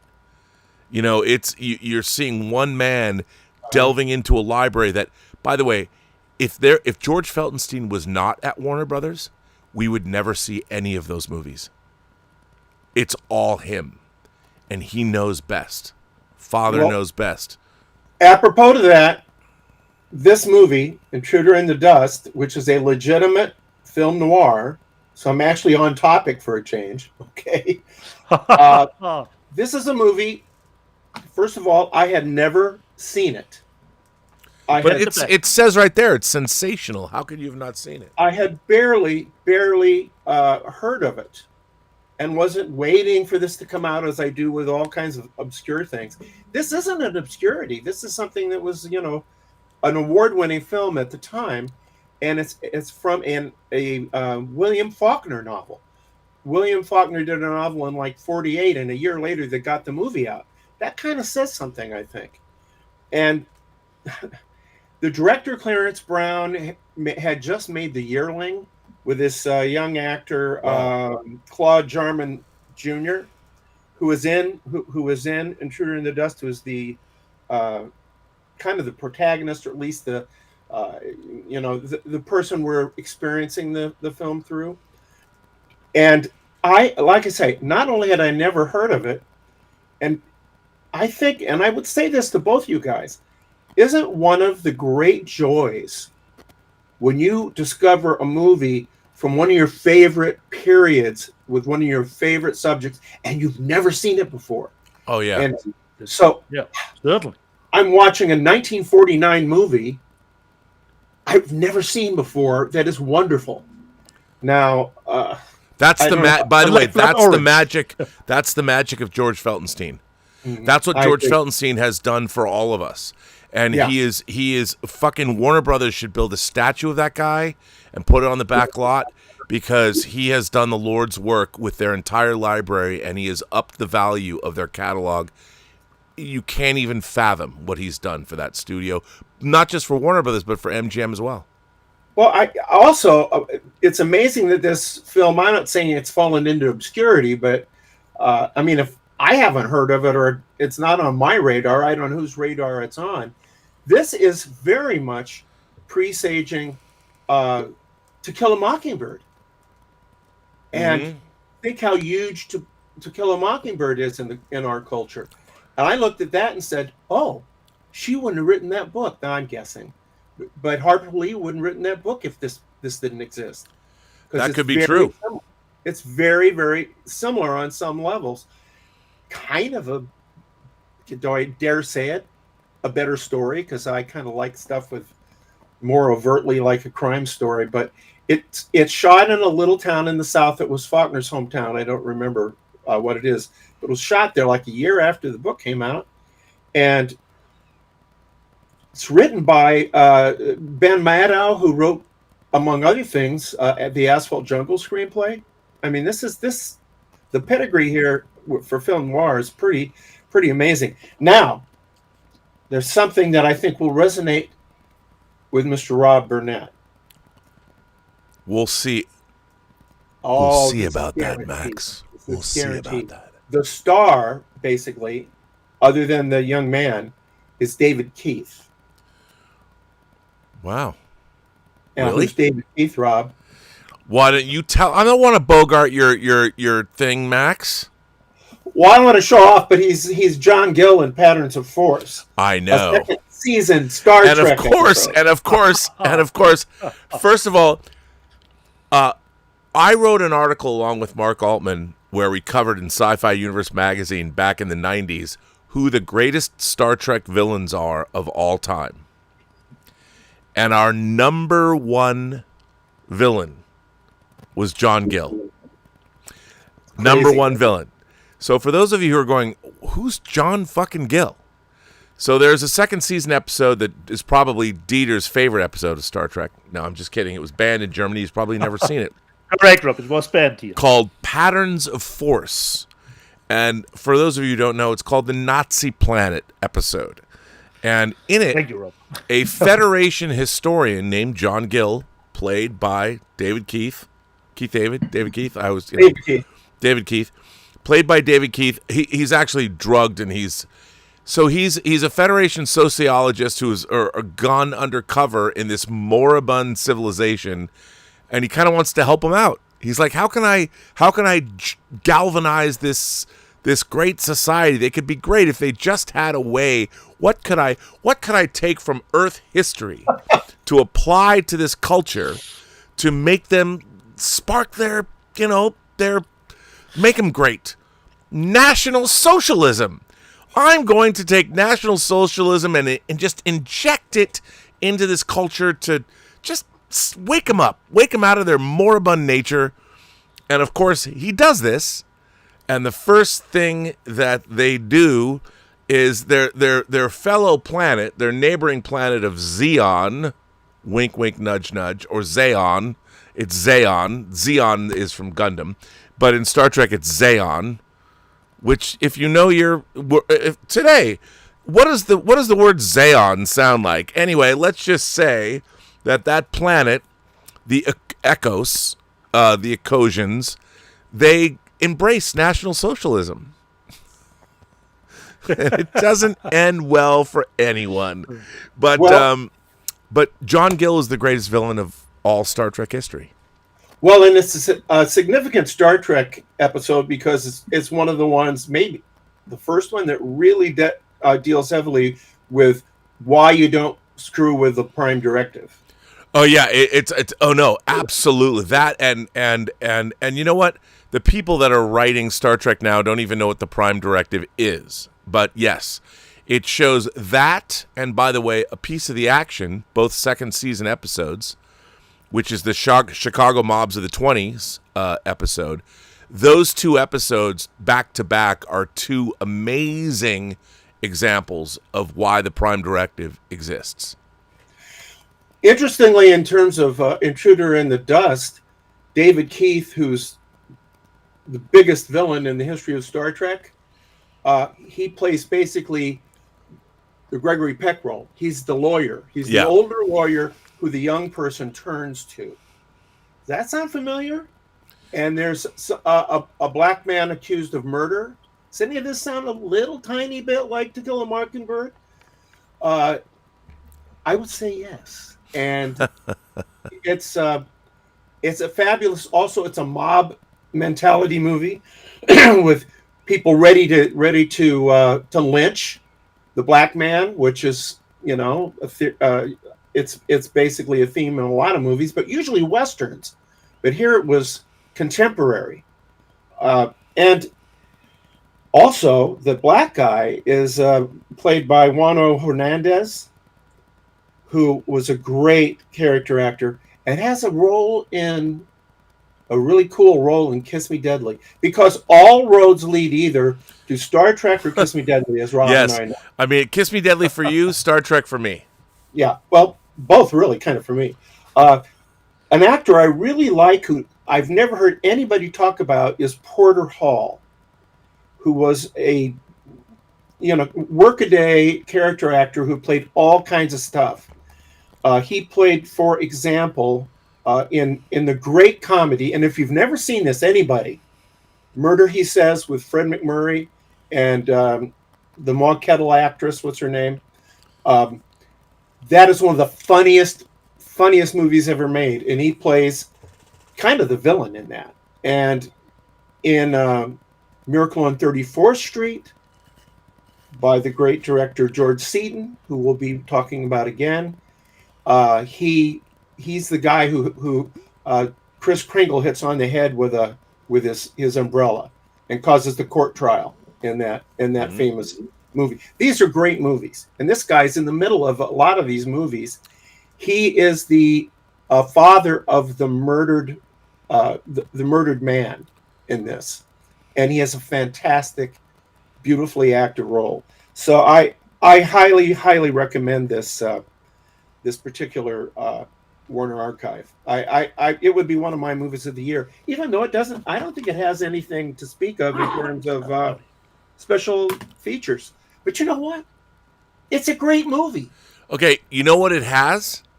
It has George Felsenstein's seal of approval, and he made sure that the bit rate was high, and you have the best transfer of this film that exists. And George, if you're listening and you send me free Warner Archives reviews, I will give all of them reviews exactly like this. Hey, wait a minute. Don't you compromise the integrity of this show, Max. Don't you dare do that. You can't buy us. We are not shills.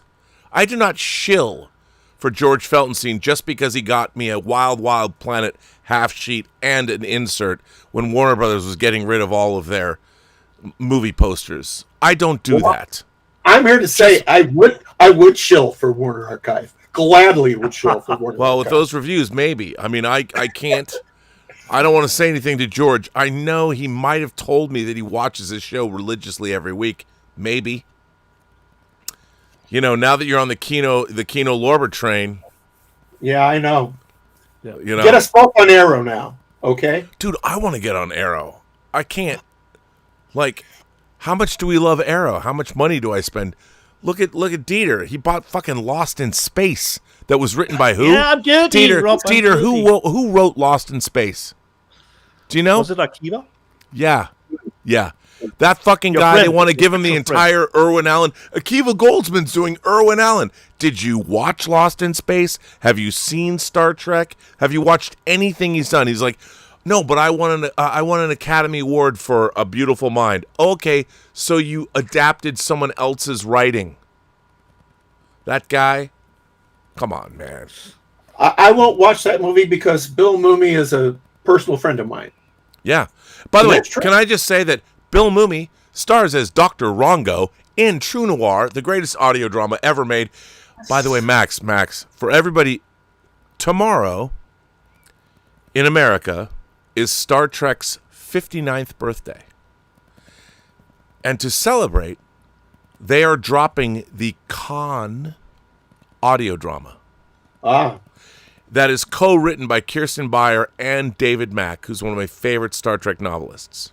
Actually, both are great Star Trek novelists, but David Mack is one of my favorite Star Trek novelists.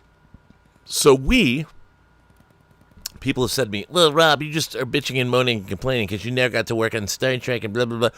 I've never had anything that I could ever say that I made that I would put up against someone else. Star Trek. I now have an audio drama that you wrote based on your novel that we made, that I got to make the way I wanted to make it, and then there's the Khan audio drama that Nicholas Meyer originally wrote to be a TV event 3 nights. So now we can compare and contrast the con audio drama with True Noir.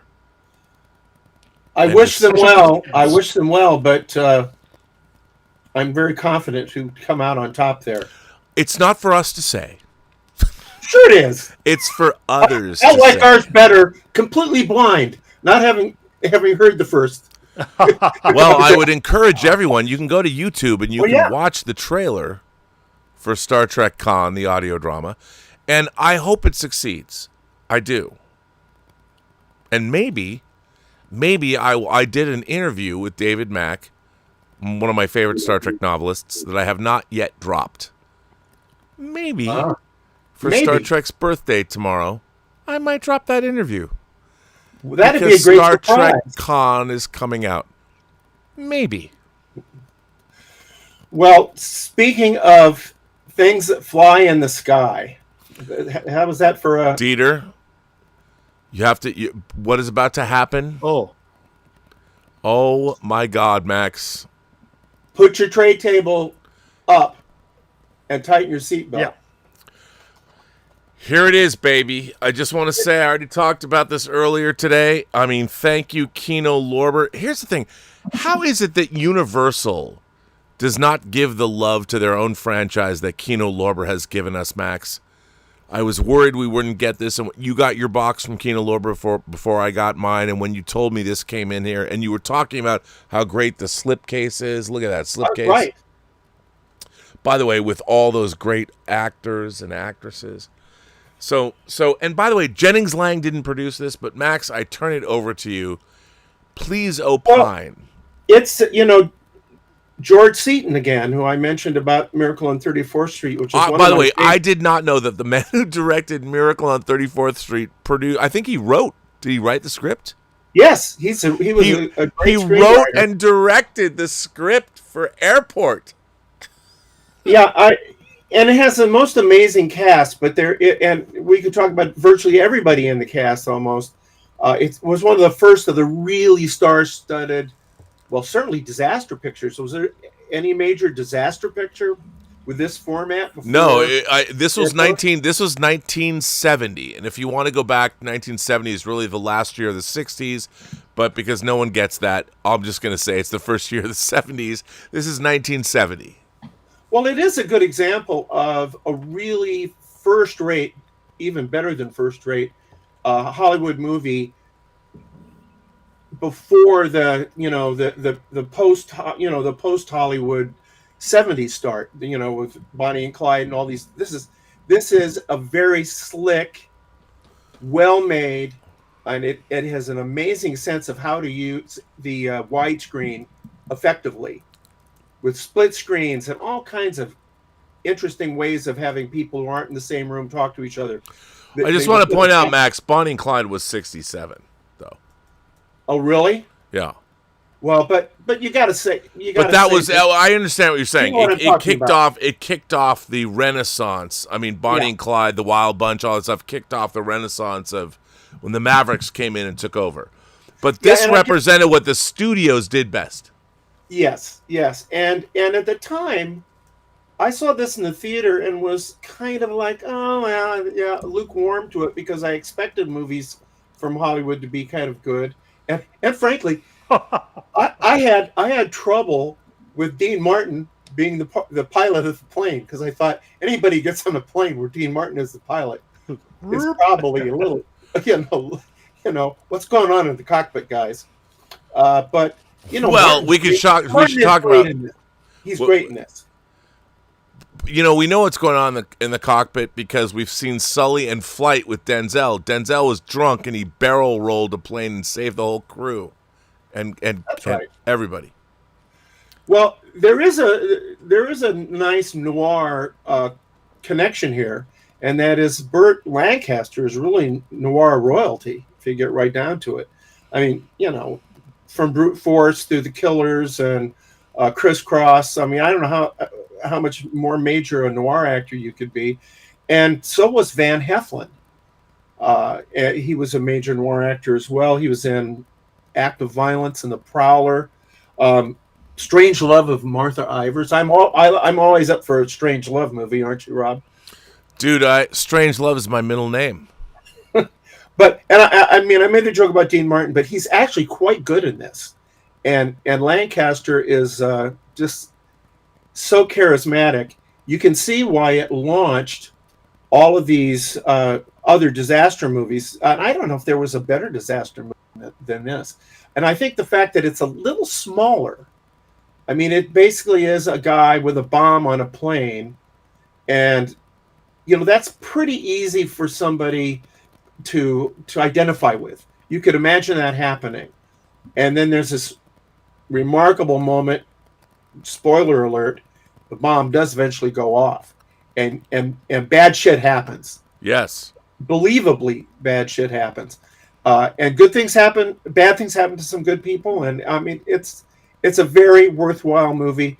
My wife and I sat down to watch this thinking we were going to laugh at it, because we had watched this comes out.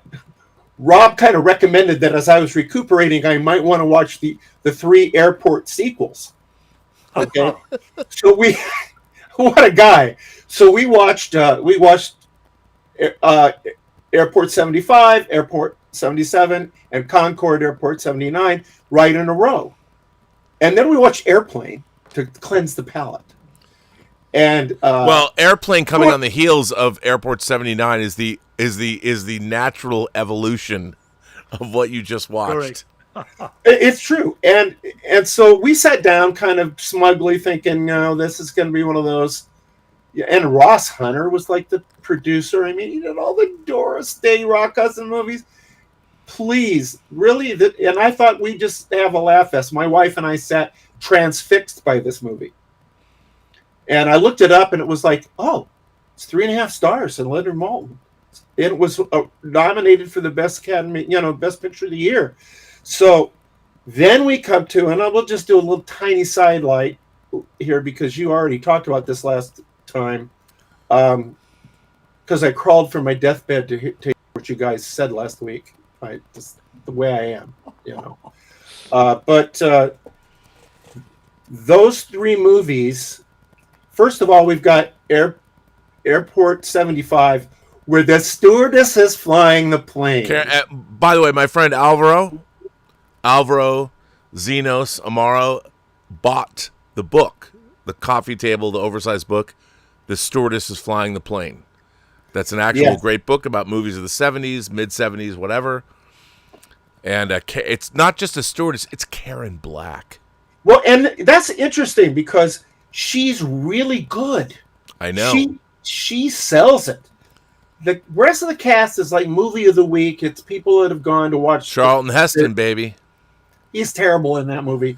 How dare when you go from Burt Lancaster, how dare you? Damn you!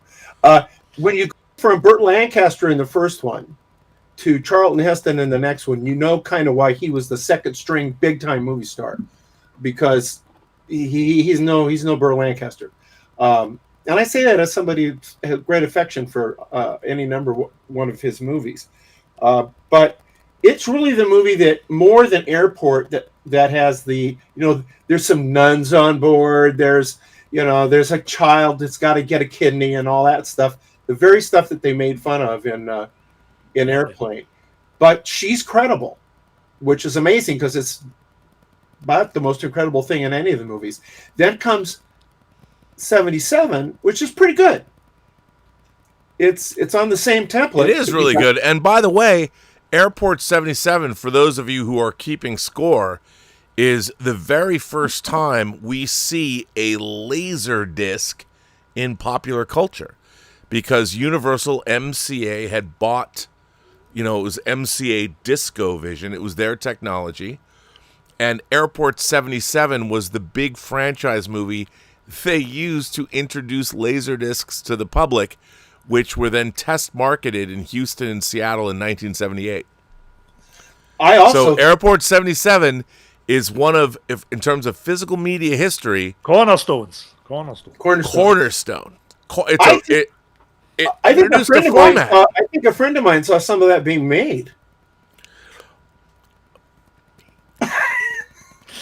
Yes. So when my grandmother was dying of cancer, which they didn't tell me, my mom's mom, was 56 years old. Florence, my grandmother. I was 9 years old, and my grandmother was like my best friend. I loved her to death. She was a beautiful, incredible woman.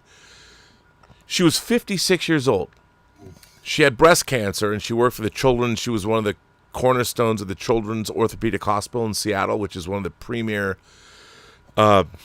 children's cancer research, even today, cancer research facilities in the United States. So she had breast cancer, and she wouldn't deal with it because it would make her, she wouldn't deal with it. And it was consuming her. And I had no idea how close to death she was. She was in a wheelchair. She was 56, younger than I am now.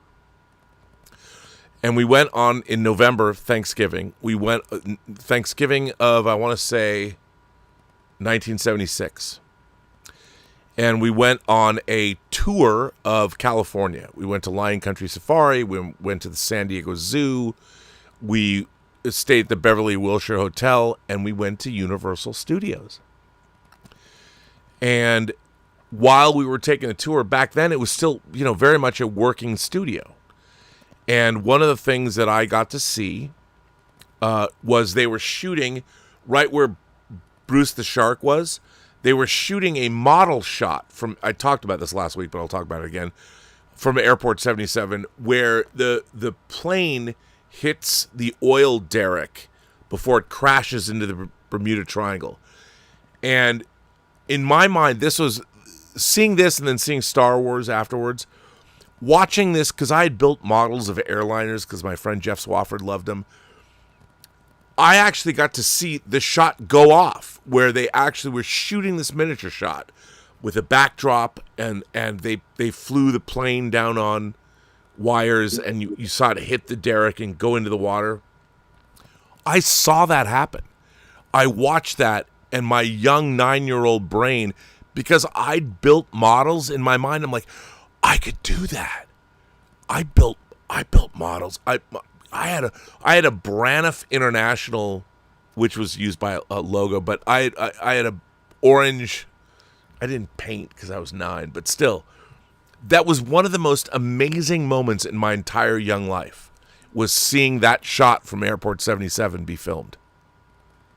Well, if only you could have been on that tour in 79, so you could have seen some of the fine special effects in the Concorde Airport 79 being shot. I can't imagine, because that's post-Star Wars, so those effects must have been incredible to see how they executed them. Max, one of the great, awful movies of all time, and a lot of people, don't understand how we can love, Dieter does. Dieter might be the only person that has the great insight for that kind of movie, Rob. Yeah, Airport 79. Even when I was so excited to see it, I think I never went and saw movies on Friday because I had to go to school. Because I would take the bus the next day and get to the theater. I saw Airport 79, and even I knew this was one of the worst movies ever made. I fucking hated it, but I loved it too. I loved it too. I know you already said this. I know you already said this last week, but I would like you to tell me what your favorite line from Airport 79 is. Okay, you got to set this up. You have to understand that they had to figure out a way to bring back George Kennedy as Petroni, and he even is credited. George Kennedy as Petroni. He's been in Airport 75, Airport 77, and he was like the fixer. He came in and like he would be in the control tower. How can we land the plane? So how is he going to be in Airport 79? Well, let's just make him the pilot of the Concorde. And Easy peasy. And he's like this kind of portly dude with kind of weird teeth. But still, he's the Mac daddy. Because in the set, nowadays everybody has to be perfectly sculpted. You're going to swipe right or swipe left.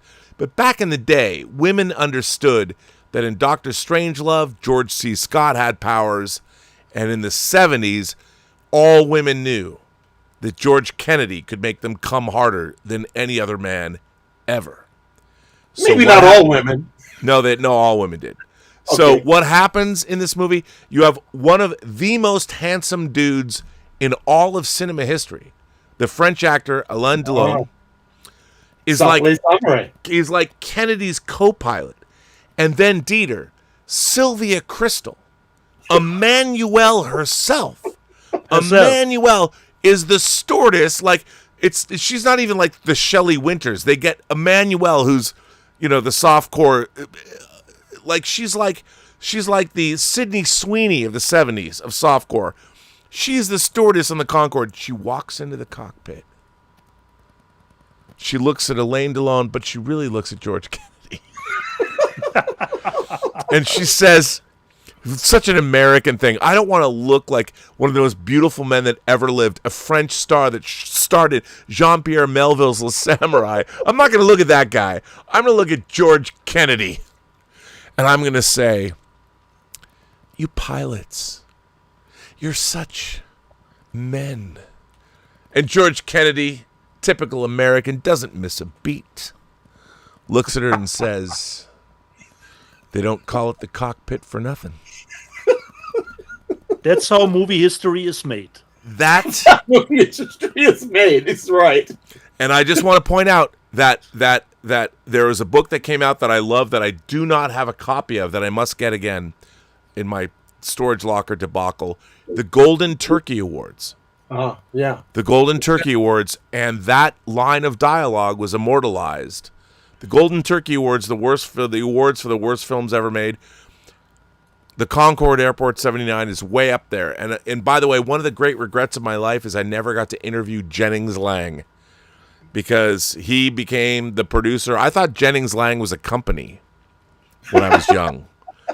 I'm like, Universal loves to work with Jennings Lang. I thought that was like IBM or some shit, but no. I'm just saying. Can I tell you my two favorite things other than what you just said in Concorde 79? Why would you even ask? First of all, Robert Wagner, who absolutely looks like he's been hit by a seal through the whole movie, just completely, where's the fucking paycheck? I'm bored. Okay, he's the big munitions guy who has made all money killing women, children. He's the Dr. Doom of Concorde Airport 79. Oh yeah, and his girlfriend is what's her name? Susan Blakely.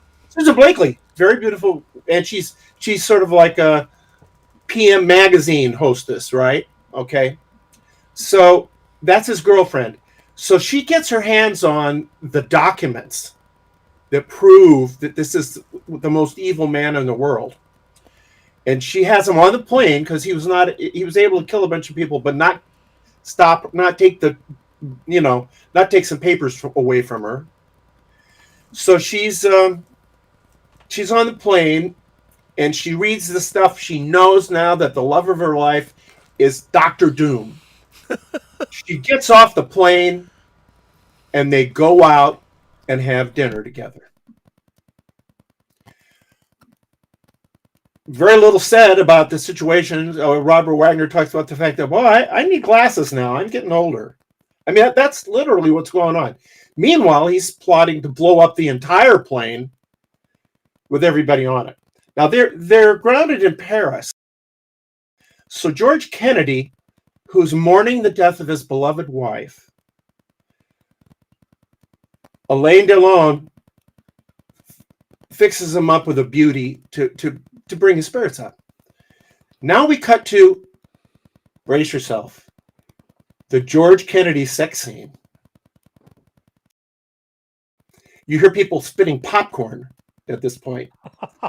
and the next day, he's walking along in some Parisian, I don't know, just something scenic. And he says to Alain Delon, that she was great. It really made me, I really liked it. I think I really think she's the one who can take the place of my beloved wife. And then Stallone kind of gives him a look. Oh, really? She was pretty expensive. So she's a whore. Okay, she's a prostitute. And how does Kennedy react? He thinks it's the funniest thing he ever heard. They're all in this movie, and it's Kino Lorber will sell it to you, and you should buy it. Max, it pleases me greatly. You know, I always talk about the fact that a lot of people don't love the movies I like To Live and Die in L.A. They should, because it's great, because you've even come around on it. Yeah, I like but that. there are certain moments, certain movies in everyone's life that they need to look at in the proper context. I mean, Dieter, we laugh. We talk about you being the trash panda, but you indeed, more than any of us, you understand how to look at movies at scale. You can look at a James Cameron movie like Terminator 2 and you can say, I love that. But you can also look at, China O'Brien and find the secrets of the universe. Well, and that's what people... What Peter and I have in common is Cynthia Rothrock. I mean, we're both stone Cynthia Rothrock fans. You've got closer to her than I've ever been able to. But I actually a little bit of a live Zoom this week, considering her Black Creek movie. So I was actually invited this week to a little bit of a Zoom get together. Well, it was nice. Wow. Really? While I was in my hallucination, not only me, not myself, of course. A lot of people, talking a little bit about Black Creek. She wants to develop perhaps a sequel to it, so it was really nice, really nice. Well, while I was in my hallucination, I came to realize how much I owe Dieter, and so by way of tribute to Dieter, I bought this. Oh, reading friend. Do you have it, Dieter? No, I have not. Yet. Okay, but this is a special. This is a special. This is a box set from Severin. Severin. And Italian Sharksploitation collection. I mean, it should say Dieter's Italian Sharksploitation collection. Well, I really was paying tribute to him in getting this, although I have to admit, sucker for box sets. So, What's so here we come to the conundrum again, considering just how great the cover looks. Well, this is nicely packaged, and all of the slip covers are really pretty cool. Particularly the Monster Shark is my favorite of them. Now, wait, Monster Shark is your favorite? Because they got there's Night of the Sharks, there's Shark Hunter, and Monster Shark. I didn't get Monster Shark. Yeah. Where is Monster Shark? It's in the middle. I gotta get it. Well, I think I had a bad moment because I didn't care for the first movie in the set, which was Shark Hunter, and it had Franco Nero. How can you not love this? Look at that cover. Yeah. There's multiple covers. There's that cover and there's this cover. How can you not love Shark Hunter? It's on. Easy. Go back to the other cover. That's a fucking wig, and it is the cheapest looking thing I've ever seen in a human. And even on the cover artwork, it looks like a wig. No, I mean in the movie it looks like a wig. Yeah, but even on the cover artwork, Max, well, it still does. It already looks like the wig, And the cover should be not looking like a wig. Man, I was really looking forward to this. You're harshing my mellow. Come on, guys. And I think it's going to be. I do think it's going to be the draw for a lot of fans because of. And also, it's the director of Inglourious Bastards. So the pedigree there is pretty good, and the shark footage, Dieter, is good. By the way, a lot of people are like, what do you mean? Did Quentin Tarantino direct that? No. The one with an E, not an A. Yeah. So I was, I mean, it was one of those moments when I'm watching this late at night, and she's eating a bowl of cereal. She sees what I'm watching, and she just gives me a look like, maybe it wasn't worth pulling me back from the brink of death. You know, it was like, really, this is what we spend our money on, is this? And she had a point, and so I no, Barb did no. And you just said Dieter is to blame. Lucky you, Max. Dieter is to blame. Yeah, but I can't mention you around her because she's got out of control. But so I thought, well, I'll watch the other two. Okay. And the second one is called Monster Shark. I really liked it. It's a very traditional monster movie, and it's from Lamberto Bava. Well, there you go. That's good. Yeah. So that's also got a good pin. It's a good movie. It's not great, but it's that kind of format that you remember the old Universal monster, not the Frankenstein, but when they were doing monsters that were maybe out at sea and they took a boat out and looked at it, and you really, really underscored how Jaws was a monster movie. Much on.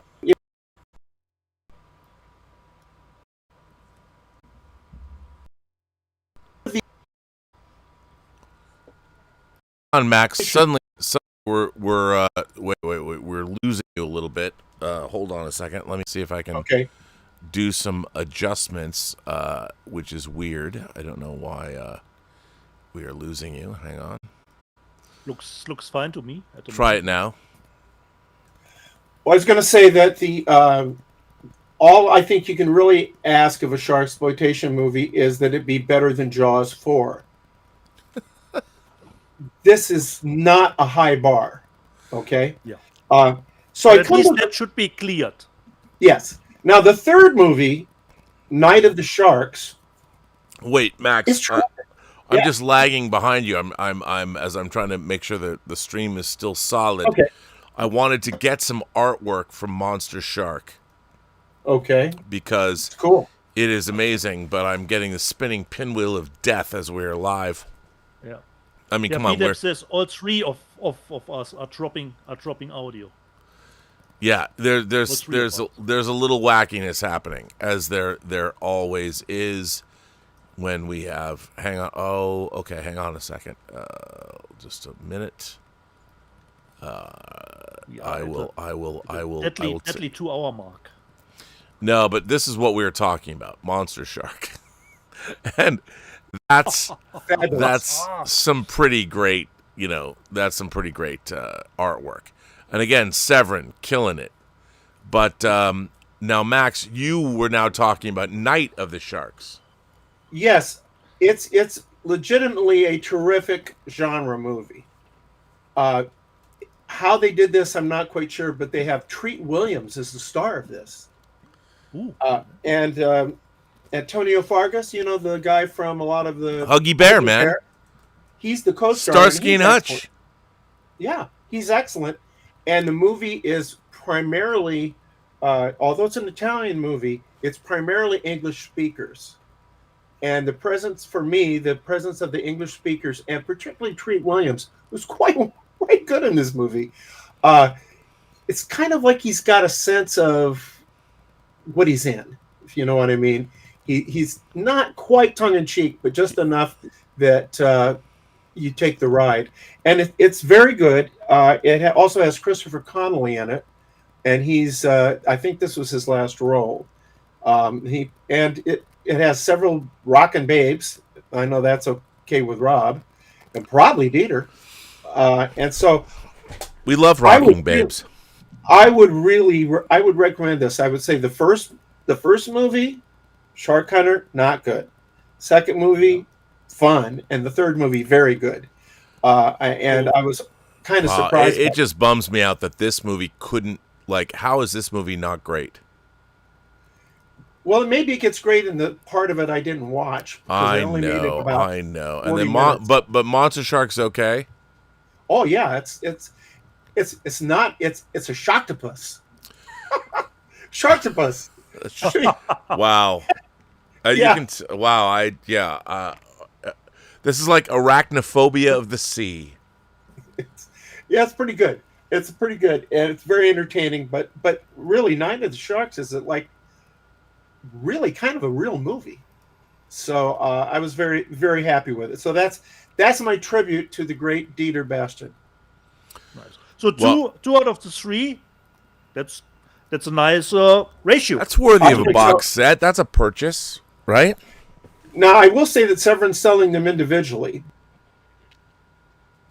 Okay. Compare to see if getting two would But be. the box set should be cheaper. I would think so. But the they box all set have has some different artwork. That the cover. I mean, let's face it, Severin. Look at this box, Dieter. Come on. They riff on the Jaws artwork, but they do it bigger. Yeah. Well, all of these movies riff on the Jaws this scene in Jaws. Of course. But I really enjoyed. Overall, I enjoyed the box set. Which, by the way, Elizabeth and I went to the theater last weekend, and we did see Jaws in the theater. And let me tell you, it's still one of the greatest movies ever made.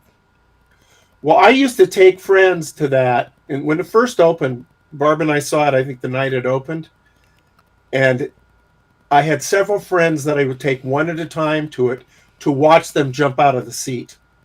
Elizabeth jumped 3 times, and she'd seen the movie. We did the movie on Let's Get Physical Media. I mean, Let's Get Physical Media. We did the movie on Whining About Movies, and she still jumped 3 times when we saw it. Not just kind of like literally. It was incredible. You know, one of my favorite things about this box set is on the back. It says, "You're gonna need a bigger box." So I do have one other one, maybe real quickly to talk about. Who Wants to Kill Jessie? This is okay. Let's jump into that because this is a very interesting title. Here it is. Yeah. And this is from Second Run Films, and they put out a lot of movies from the Eastern Bloc. And you can get it through Deaf Crocodile.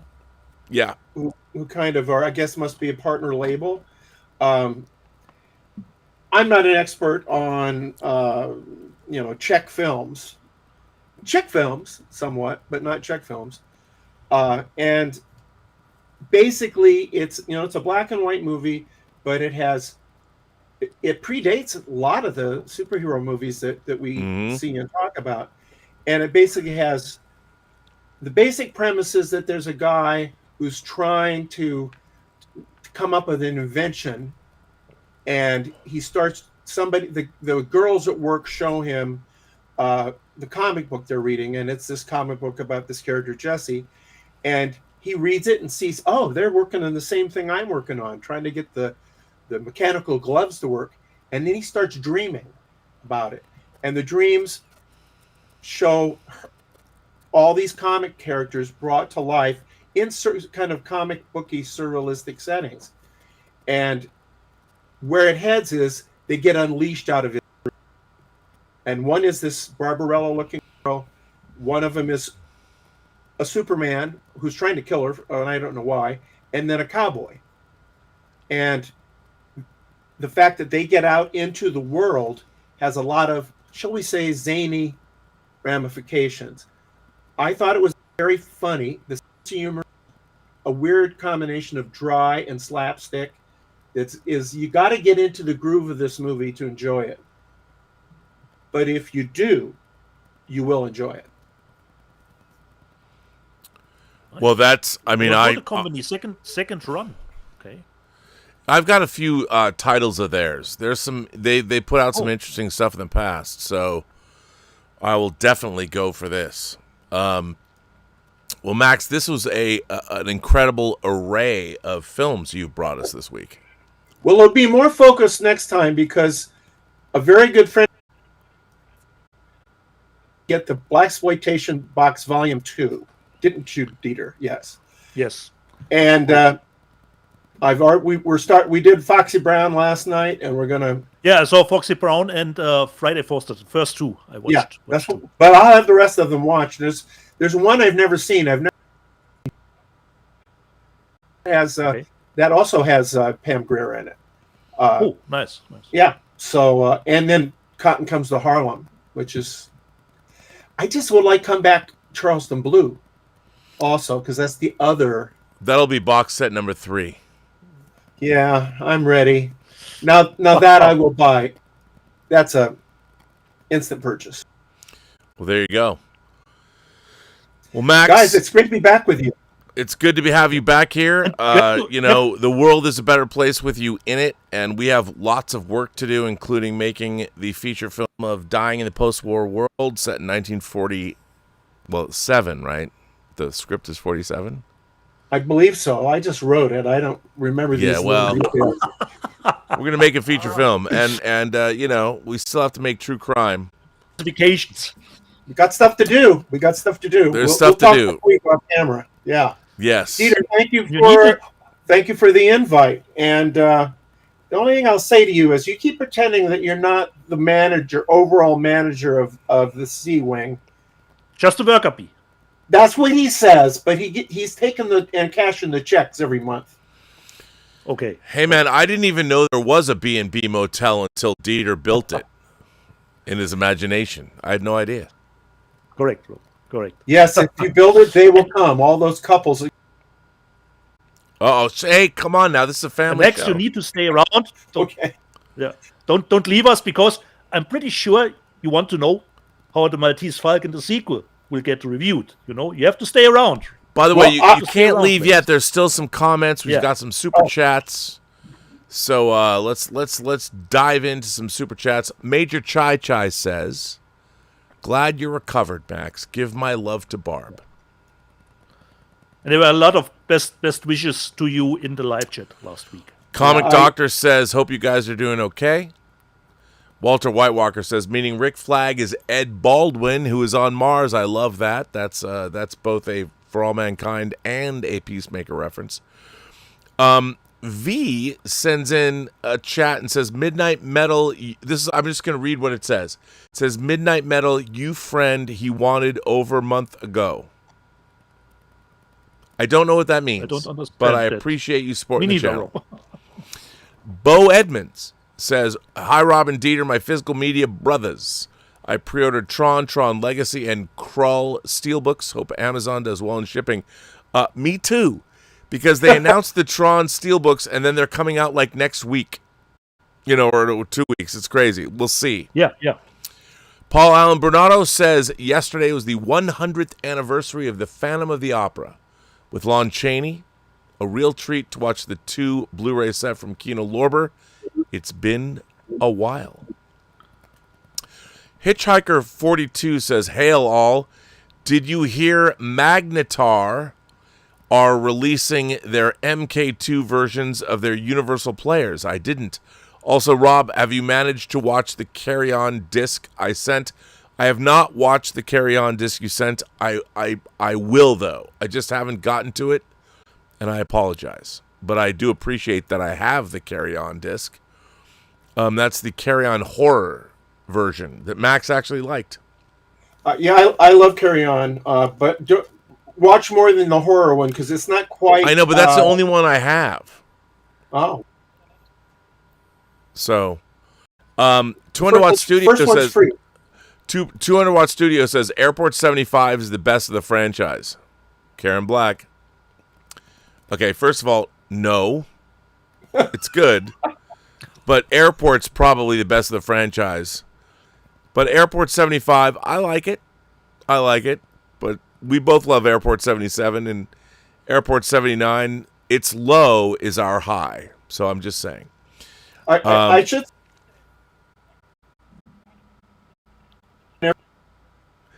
Max, you can sit. You got it. You're getting a little Jack close Lemmon, to your mic again. Okay. No, sit back. Just chill out where you were. Jack Lemmon. Yeah, there you go.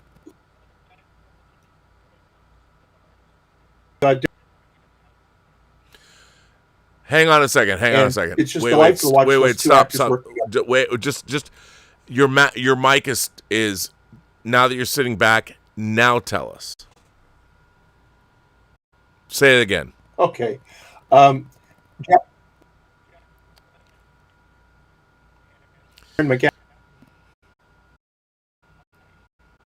These two terrific. I don't know why this is. So I'm sorry. It's the whole thing is clipping. Everything was working perfectly until now. I don't know why. And of course, It could be a YouTube thing because it just clipped on me too. So anyway, try again one more time. One more time. Yeah. Now you're good.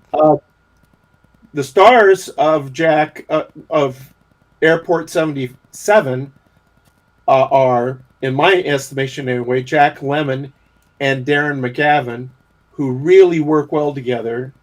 And we love Darren McGavin, from A Christmas Story to Night Stalker, and he was the original Mike Hammer on TV. And Yeah. they're very, very good together, and it's a very solid movie, really. I agree. I agree with that. Oh, we've got a lot of... So, Louis Feliciano says, would love to see the Ron Clark story enter the Criterion Collection next year for its 20th anniversary. Rest in peace, Matthew Perry. I have not seen the Ron Clark story. Have you guys? No. Don't know that story. Luis Feliciano asks me, and all of us, what other movies would you like to see in the Criterion Collection? I'd like to see, predictably, Kiss Me Deadly on 4K, and I'd really like to see Road to Perdition. I don't know why it isn't there yet. No, and Road to Perdition, which you wrote the novel that it's based on, is not on 4K at all. No. Why? I mean, Roger Deakins, Sam Mendes, the cast, unbelievable. Paul Newman, isn't that Paul Newman's last role? His last, I think he did a TV thing, but that was his last feature film. Yeah. And Conrad Hall, the great cinematographer, that was his last movie, and he won the Academy Award for it. Yep. Criterion, you're asleep at the switch here. I'll be glad to participate. I mean, I want all that jazz in 4K. And, of course, there are other movies I know that Criterion is releasing. I mean, obviously, they've mentioned, we talked about Eyes Wide Shut and things like that. But, and by the way, it's in the news section. One of my Antonioni Ennui trilogy movies is coming out in 4K. And we'll talk about that in a minute. But well, Dieter and I were talking off camera about the fact that we think that Criterion should do the China O'Brien double feature in 4K. Well, Agree? Luckily, we got it from Vinegar Syndrome. We already. did get it from Vinegar Syndrome. Yeah, we're good. Was it 4K? Yeah, they are on 4K on Vinegar Syndrome, Max. I didn't. Yeah. I watched it and I didn't even know it was 4K. I was so entranced. They are on by 4K, it. Rob. Which is true. Bizarre to me. I would have taken it just as a Blu-ray. It would be fine, but 4K, even better. I want all that jazz in There are 4K. on the Vinegar Syndrome set, there are 4K and Blu-ray sets. Because the Eureka set only contained, I think, both movies on one disc. Yeah. You're right. You're right. So what are you looking for, Dieter? What do you want to see on Criterion? Well, since I am more of the lowbrow here, I go always to the two movies that were strange that Criterion released them on LaserDisc. Armageddon and The Rock. The Rock. Correct, Rob. Armageddon and The Rock. They will not release those though. They don't. No. I know. No. But The Rock is the last Sean Connery James Bond movie. People say It that. is. I know. Yeah. By the way, Criterion, the one thing that they have, Warner Brothers, George Feltenstein works with Criterion. I want the uncut, I want the Rape of Christ scene in this. Ken Russell's The Devils. That is the one thing I want Criterion to release, the unexpurgated version of The Devils. It's just because you're into religious movies. I am. And the Rape of Christ, Vanessa Redgrave, Oliver Reed, what's not to love? Criterion's done a great job. Their October slate's a banger. I can't believe I'm getting Altered States in 4K, which I can't wait to get. But there's great stuff. There's other movies that I've heard rumors of that I've wanted that Criterion's putting out with their Warner Brothers deal, but I can't say what they are, but I can't wait. There's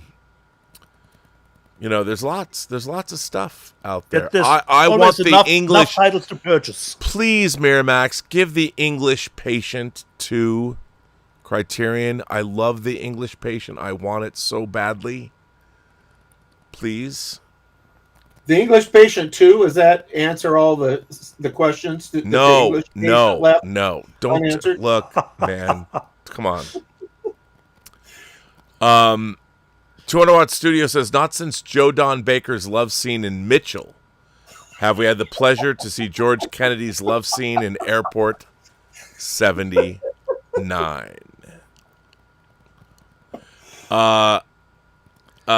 Where would I find Lupe Velez and Estelita Rodriguez movies? I don't know. No idea. Warner Archive did some Lupe Velez. They did all the Mexican Spitfire movies. Well, there you go. So Warner Archive. Of course. Thomas Logan, once again, somebody has to bogart the news section in the comments. Thomas Logan sends in a super chat and says, Imprints The Last Seduction 4K will be the #1 movie of 2025. We'll see about that. Yeah, when we come to our best I would say great release. Really excited about that. But The Last Seduction is not top tier. It's good. Love it. I agree, and it's a noir or neo-noir. Yeah. But she's a beauty, that gal. What's her name? Linda Fiorentino. Linda Fiorentino. Yeah, she's great. Yeah, she's great. But there's a reason why her career didn't go very far. But The Last Seduction, great movie. But the movie itself is not 100%. I agree. It is no Romeo is Bleeding, which is an amazing movie. But let's see how the whole package will come out. You know? Bo Edmonds says, welcome back, Max. Thank you. And Castle Grace Skull says, sending you all big hugs. Thank you. Very nice. Stubble McShave says, has there been any movement on the Where... Yeah, wait, hang on a second. Hang on. Has there been any movement on the Where Eagles Dare 4K? It's a crime against humanity if they don't release it in 4K. That would be a great title for Criterion to release. It's an MGM movie, but I think Warner Brothers controls it. I love that film. I bet those wintry mountains will look awesome in 4K. I will have an egg on my face if it's already released and I missed it. No, you haven't missed it. Where Eagles Dare is not out on 4K, and I would love to get it. Johnny99, not Johnny99 says, I may be alone in this, but my most anticipated movie from TIFF is the movie Epic, which stands for Elvis Presley in Concert. It's Baz Luhrmann who uncovered over 50 hours of concert material when making his Elvis film. He's restored it and made a 2-hour doc. That's what Peter Jackson did with the Beatles. I didn't even know that. That sounds amazing. I'd love to see that. Me neither. It's totally news to me. But I hear good things about TIFF and some movies that are coming out from there. Yeah, totally. I mean, Paul Allen Bernardo says we need a Charlie Chaplin 4K box set. We do. I don't know if people would do that. The problem is, where's the market and will they spend the money? And I agree. We do. We need that. So, Max, now we come to the end. Now that you're back from the dead and ready to party all in time for Halloween, do you have anything to say that now that the Sea Wing is open again? Well, I couldn't be happier to be back again with the two people I admire most in the world next to my wife. Wow. And your wife admires Dieter more than she admires you. I'm just trying to get on her good side by mentioning Dieter, that's all. Keep yourself relaxed, Max. That the peacemaker, doesn't have to do all the work, Keep yourself relaxed, I will. I will. Too rented up, like Rob, Stay away from new Star Trek, Keep yourself relaxed. Thank you, gentlemen. I'll leave now, but I'll keep watching, okay? All right, Max. It's great to see you. Thank you, Max. As always, you're the man, the myth, the legend. And by the way, we would be remiss. It is now September. We are that much closer to the release of The Return of the Maltese Falcon, coming out from Titan Books. In January of 2026, Max Allan Collins has written a sequel to the great Sam Spade adventure. Your favorite book of all time, right? The original Maltese Falcon. Yes, you it is. you clocked those rights falling into the public domain. You made a book deal. You were Johnny on the spot. Everybody, I don't know if you can pre-order the Return of the Maltese Falcon yet, but look out for that. A passion project that Max has coming out in January of 2026. Very exciting, sir. I'm very excited. Thank you, guys. I'll send you. I'll send you both copies. No, we buy it here. You don't we don't. If friends put shit out, we support with money, with dollars. Okay. No free shit, man. Come on. Just a question, Max. Will there be other authors that are possible to read it before it gets released, so they can get some quotes on it? I don't know. I don't know about that. I know that they were very particular at Titan and Hard Case Crime about sending any copies out before, because it's January that it hits the public domain, so sort of nobody can see it. Oh, right. Right, because otherwise you'd be in violation of copyright. Right. Now, they may have sent some review copies out with definitely saying you cannot quote from the text. Right. Oh, okay. So, yeah. Right. I don't know if anybody else is going to jump on the bandwagon, but I feel very good to be first out of the gate on this, because I am such a fan of Hammett and that novel. And there's no Private Eye story without Hammett writing the Maltese Falcon, really. It's so cool that you did it. Well, and the cool part is they gave me money, too. Have you seen the cover? Yeah, I have seen the cover. What do you think of the cover? I can show you that next week. Yes, pretty good. I'll show it to you next week. On the show? Sure. Wow. Okay. Yeah. All right. Is it going to be a hardcover? It is going to be a hardcover. The review copies, I believe, are paperbacks. Sure, the galleys and all that. But I want to, I want a hardcover. Oh, signed. It's going to happen. It's going to happen. So, thank you guys. Literally one of the first things I thought about was, I got to get well enough to be able to not miss another show. Wait, there's one other thing. You can't go before I did basically name check you in the title of this. And yes, yes, I can't. Arrived. I have arrived. I can't not delve into the news section without you being here. And of course, for me, this was a movie I when we were doing whining about movies, I had never seen this film. It was a blank spot in my knowledge. That I eventually saw it, and I was surprised how much I liked it. But it was announced this week, 20th Century Studios, which has been doing some bangers, Kingdom of Heaven, Master and Commander. They have announced the 60th anniversary 4K of The Hills Are Alive with the Sound of Music. Coming out, look at this. Look at this collection. By the way, I love the cover art. Stylized, yet also pays homage to the classic artwork, the very famous scene. Here it is, ladies and gentlemen, boys and girls.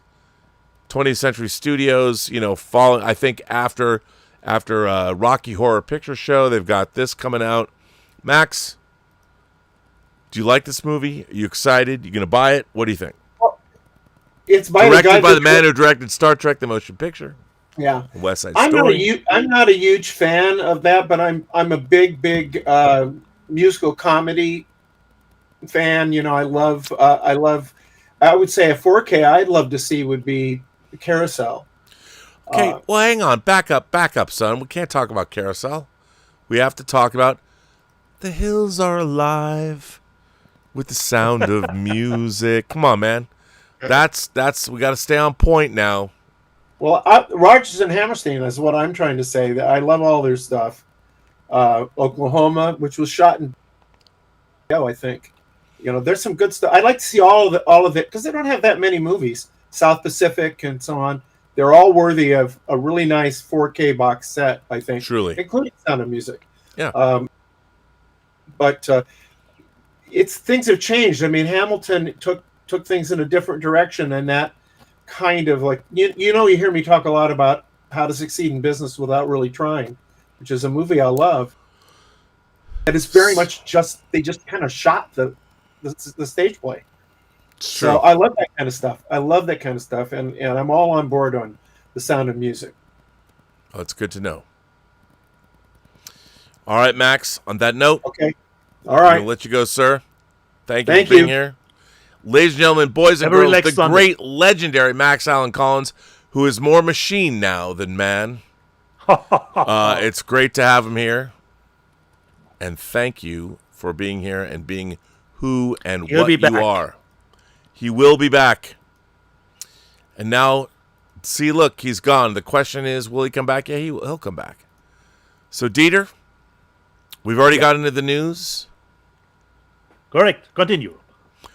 Well, ladies and gentlemen, boys and girls, I know everybody who watches this show loves Larry David, and they love Curb Your Enthusiasm. The complete series is coming out from HBO, but only, I understand why, but only on Blu-ray.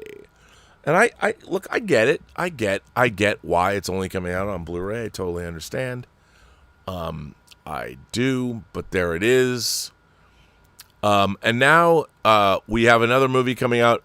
Studio Canal is putting out Port of Shadows, their vintage world selection. I don't know this movie, but Studio Canal will release on Blu-ray Marcel Carné's Port of Shadows, a.k.a.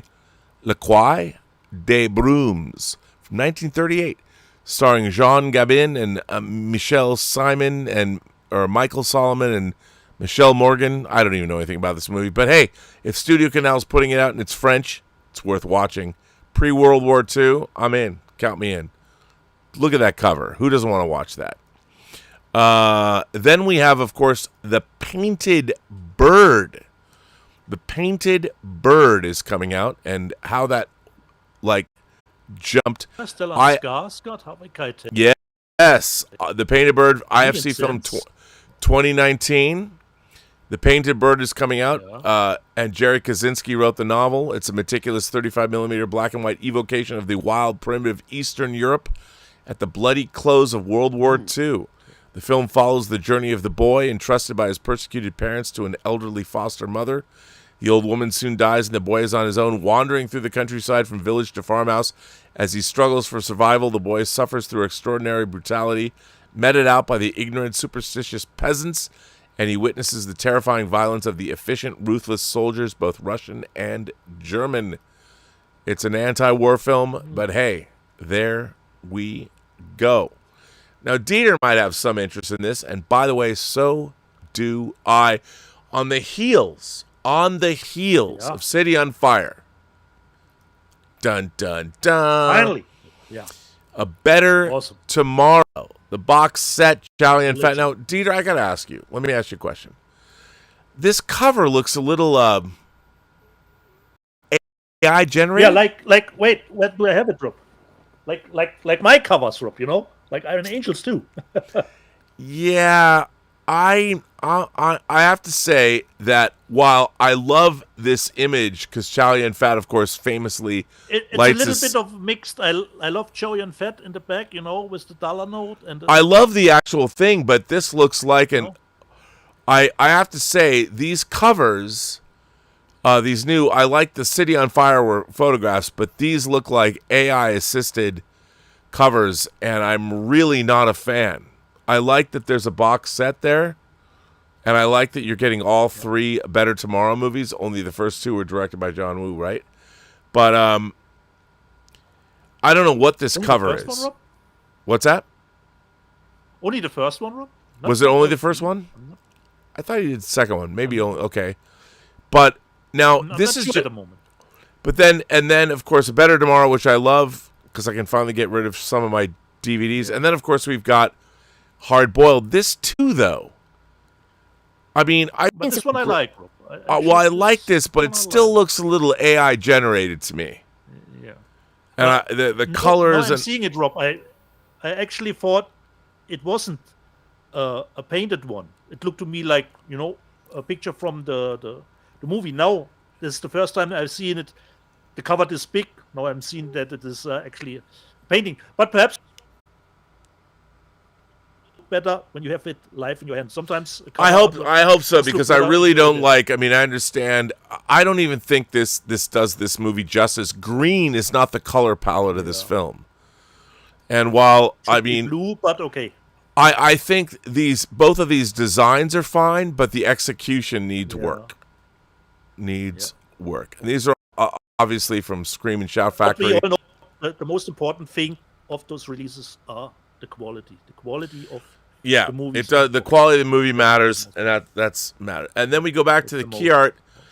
Scream Factory, same company, Beastmaster. That, of course, we got in 4K from Vinegar Syndrome, their first of their big special editions. They're putting out, so it's nice to see Don Coscarelli's. Do you think, Rob, the Kino Lorber is just a replication of the Vinegar? No, this is Shout. This is Shout Factory.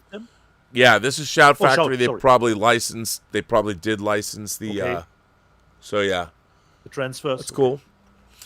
Okay, now I was talking earlier. I never got to finish what I was saying about the video that somebody sent me that I watched. About Snowden, and somebody was talking about how there's so many little dude, I'm gonna go off on a rant here. So I watched this video. I don't want to go off on any other YouTubers because I understand. And somebody asked, why is a movie like Snowden getting a 4K release? Why is that something we should be excited about? Well, a cursory glance of what's going on here is this is an Oliver Stone directed movie, and it's coming out from Shout Select. Shout Select has been delivering Oliver Stone's filmography in a beautiful way. You know, they haven't put out Wall Street yet, but they put out Alexander. They put out Natural Born Killers. They've put out so many of his films. JFK. They put out what's the Twin Towers movie with Nicolas Cage? 9/11. World Trade Center. They are going through Oliver Stone's filmography with Oliver Stone's complete cooperation. So I don't want to see. I'm just saying, you film nerds out there, if you're doing a physical media show and you're wondering, you're opining, why is this coming out? Why do we have other movies we want to see in 4K? Well, what you really need to do is do some cursory research and realize that you have a company in Shout Select. Shout is partnering up with Oliver Stone and making sure his films are getting a better. Now, you might not love Snowden or know why it's important, but it's part of just a smaller move. Yeah, but it's also part of a company that is giving a filmmaker a very worthy opportunity to put his movies out. So we're getting his oeuvre, at least what they can license. So that's really important.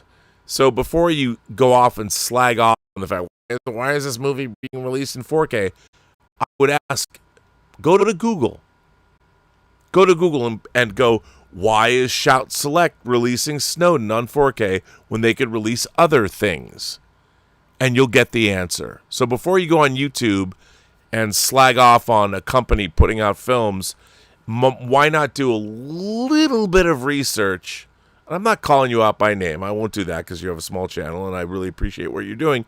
It's just I don't appreciate when people come out and go, why are these companies doing this? Well, not everything is going to be something you're interested in, you know. And if you're worried about why did an Australian company release 5 more Halloween movies with a beautiful, you know, Halloween. People have to make money. It ain't show friends, it's show business, and people only have certain things licensed. So, I mean, if I can get Night of the Jugger, the Salute of the Jugger.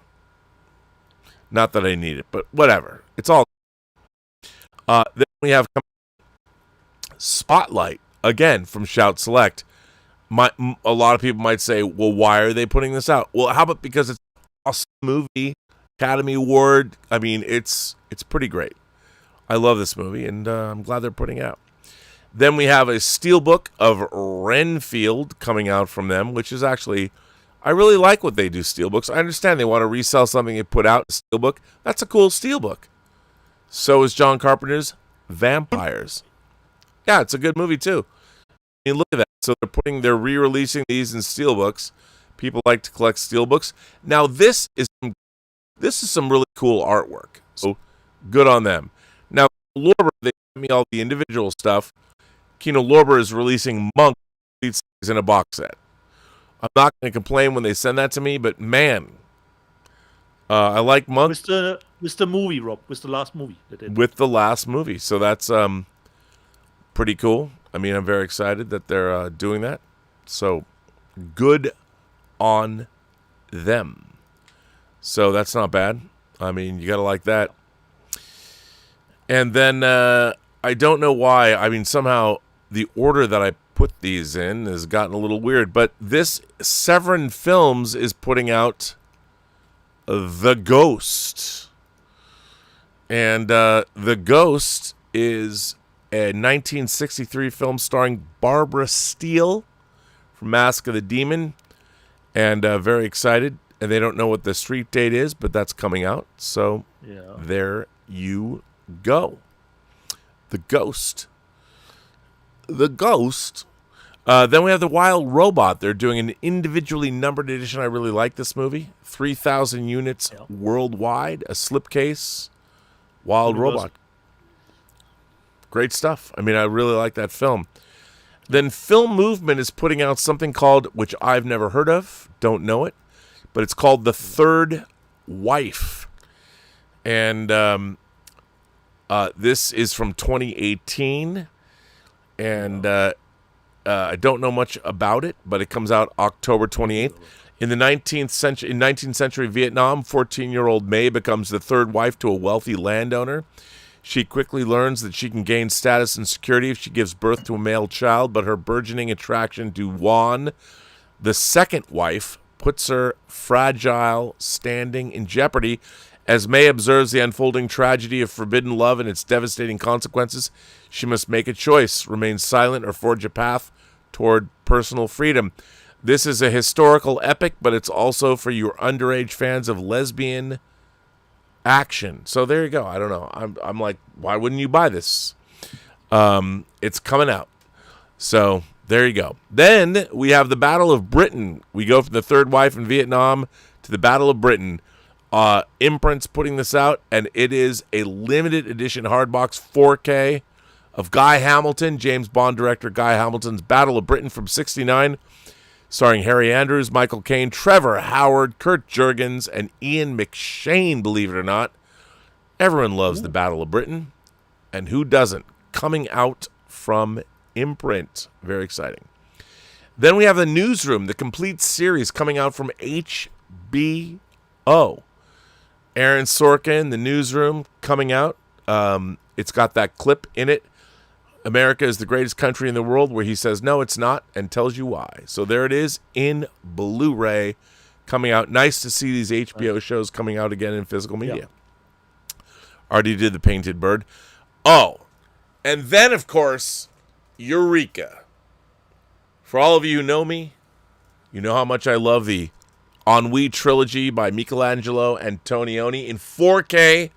By the way, I owned this giant Italian poster that you're looking at right now.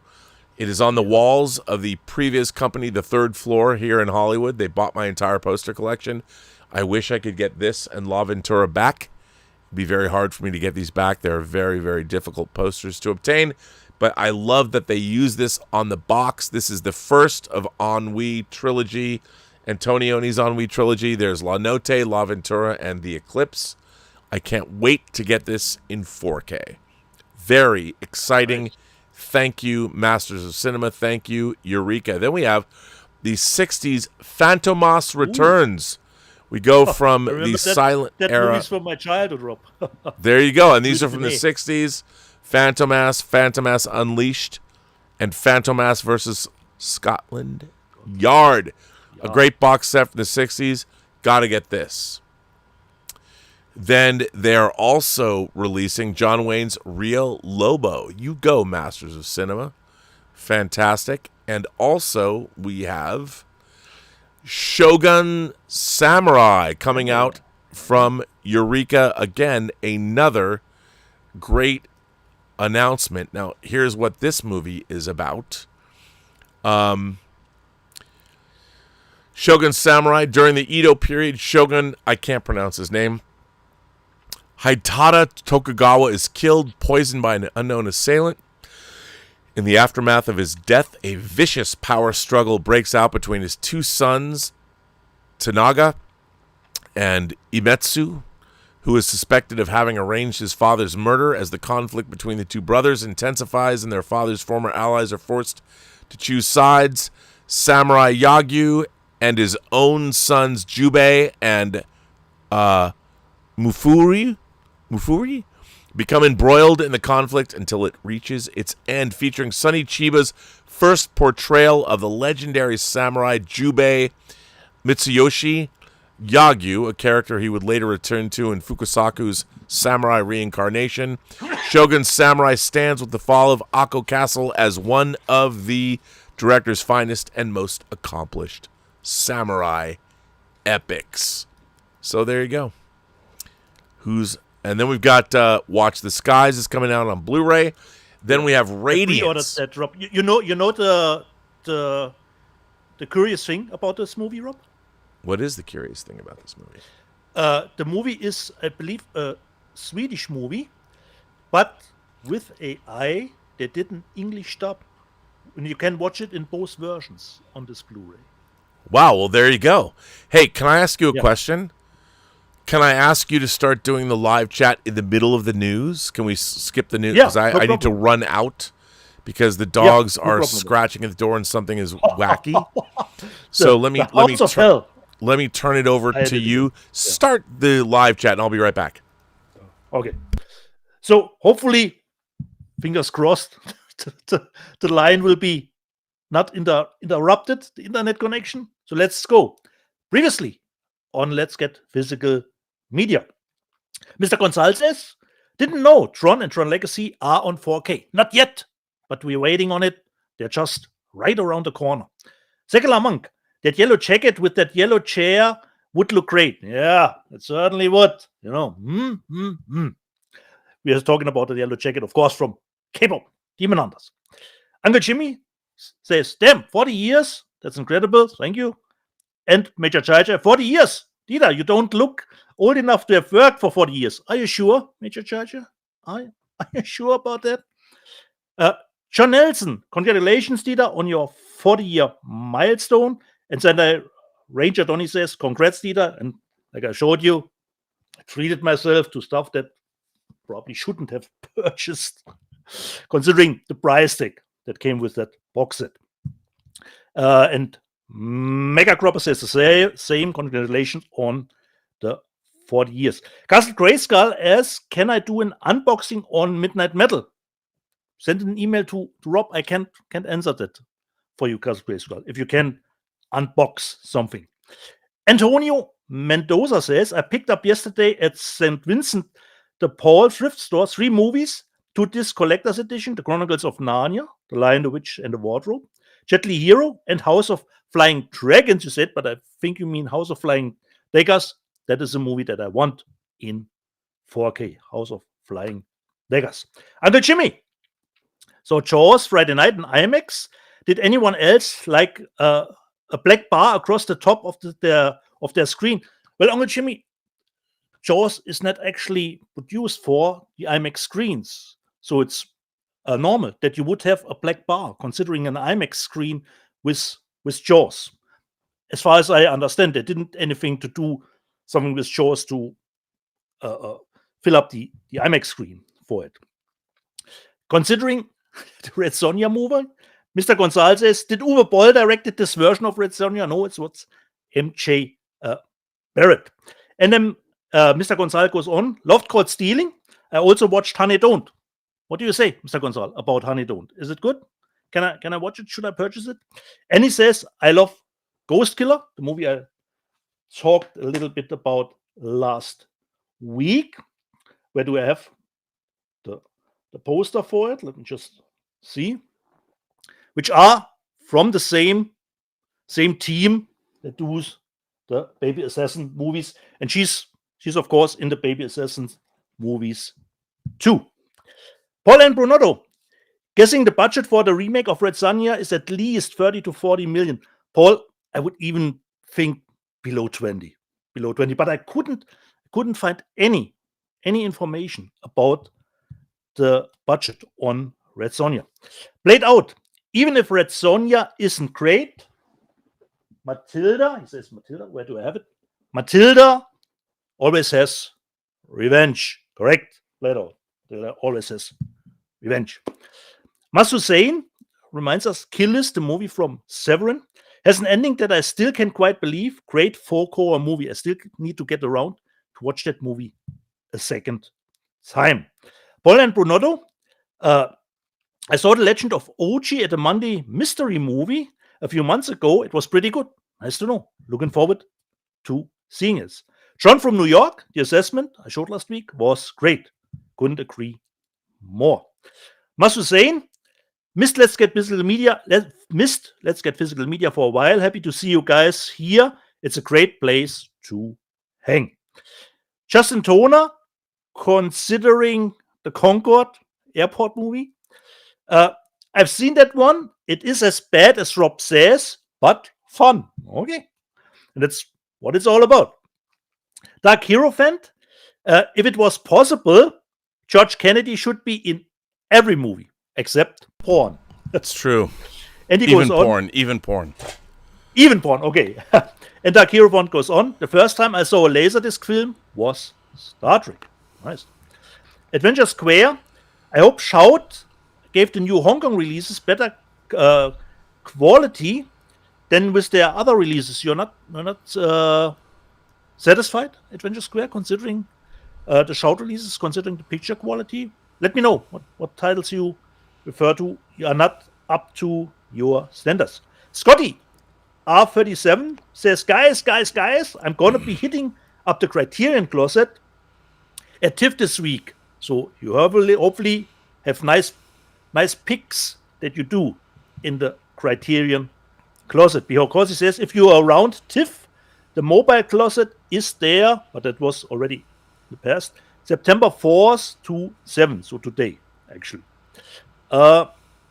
Adventure Square, Bring Her Back, the new horror movie from Raka Raka, is quite memorable and surprising. Couldn't agree more. And here's something strange. I don't know the context anymore, but Dark Hierophant says, good taste here, Dieter. Yeah? Sometimes, like we say here on the show, a blind chicken finds a crane. Sometimes. Played out. Wow, Deep Purple, old fucking school.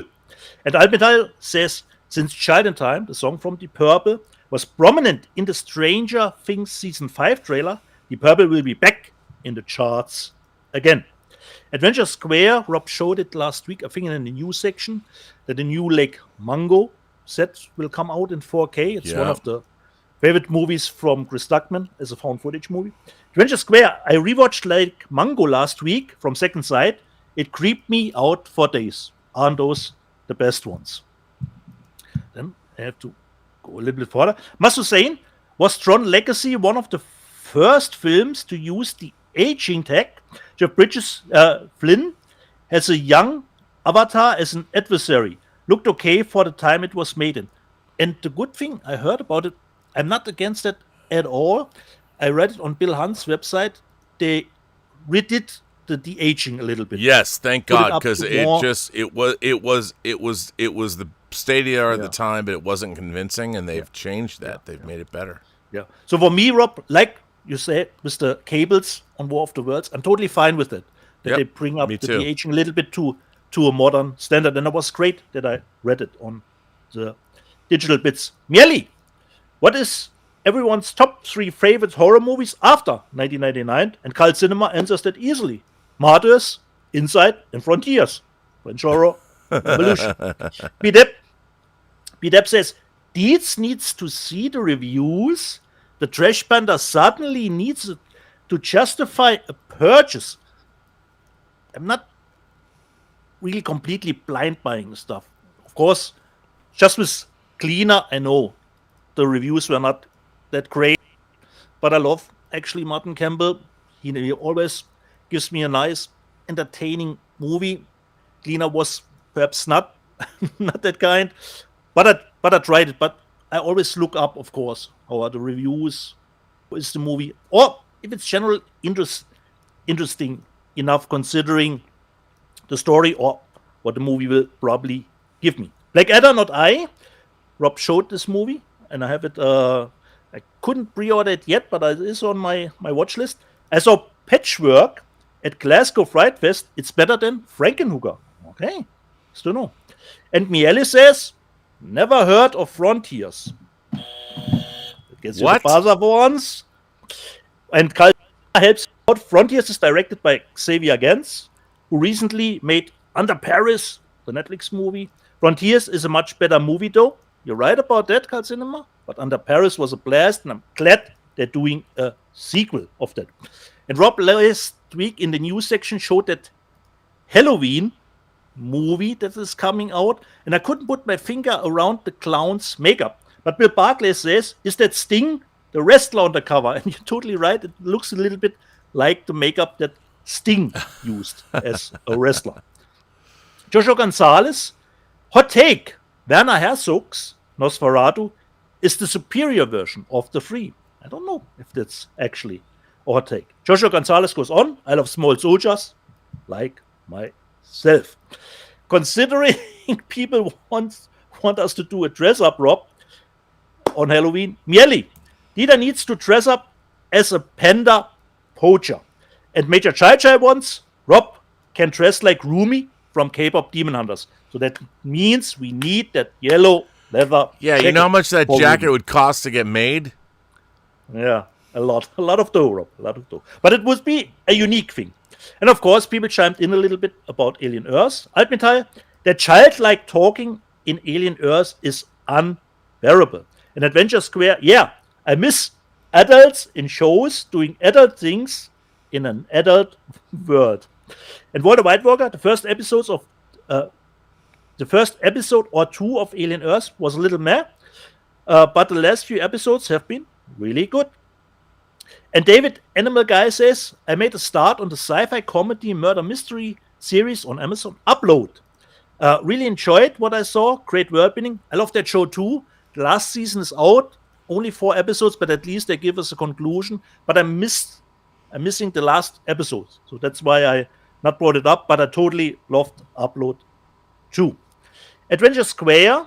Speaking of impressive animations, I should catch that K-pop Demon Hunters one to see what the fuss is about. Yeah, you really should watch K-pop Demon Hunters. It is awesome. And don't be a bad Canadian kid. Turned it off after 10 minutes when the Korean boy band showed up. Russell Grayskull is always a little bit frustrated when he don't do a trivia, but I did do a little bit of trivia at least at the beginning with the box office of Conjuring. Miele, it's the personalities that make this show the best, not the technical mumbo jumbo. Hey, come on, man. We try and get the technical mumbo jumbo good. I mean, we want it to look good and sound good and feel good. And you know what I mean? It's LA, not just the final metamorphosis. Dieter's beautiful face, even though that's part of it. I had FedEx deliver someone's very expensive computer at my doorsteps. Couldn't reach FedEx and just drop it off myself. That's a nice move on your part. And he continues, because Rob and I talked a little bit about the situation ordering international and they won't ship it or later to the US. Yeah, world is boycotting sending parcels to America.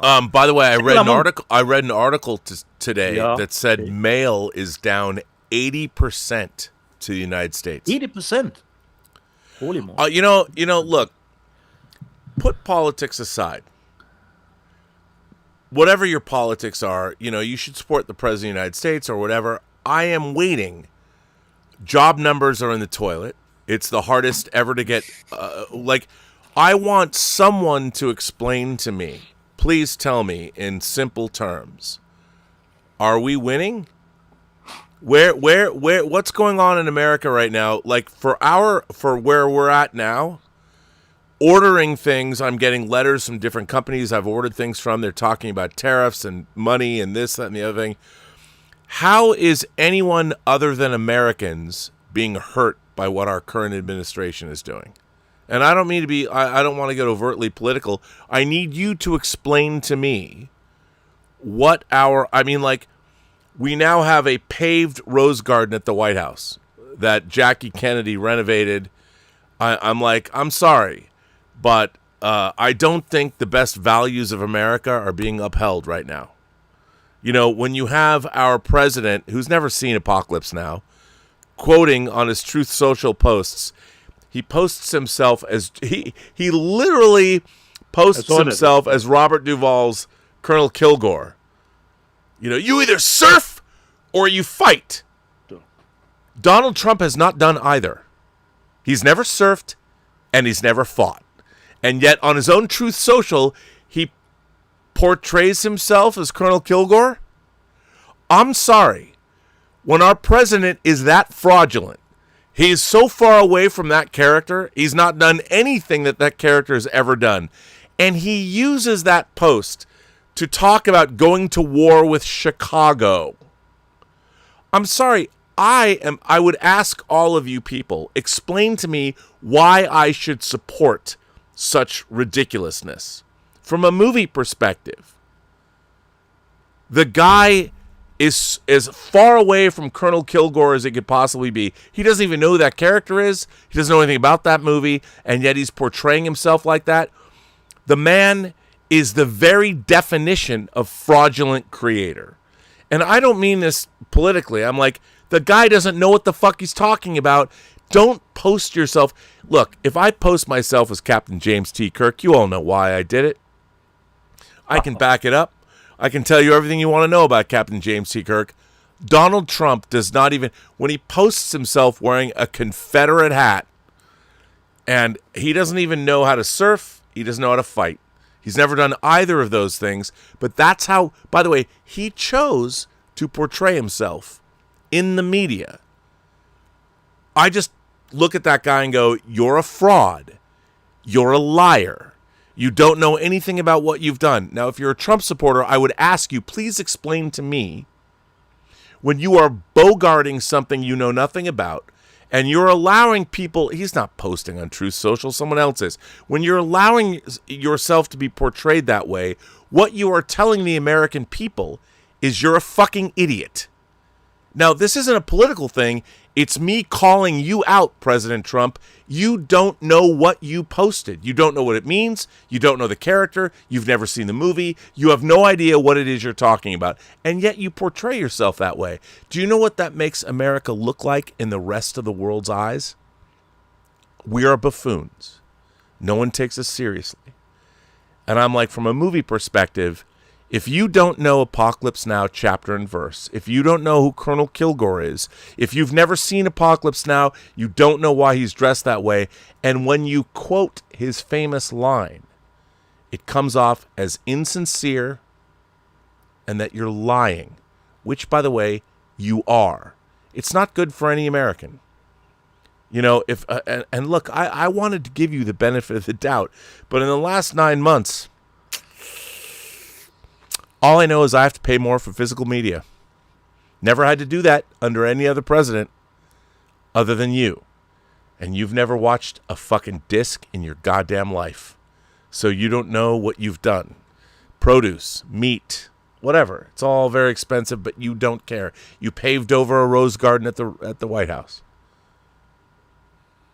But why are you quoting Apocalypse Now? I'm just saying, Apocalypse Now, really?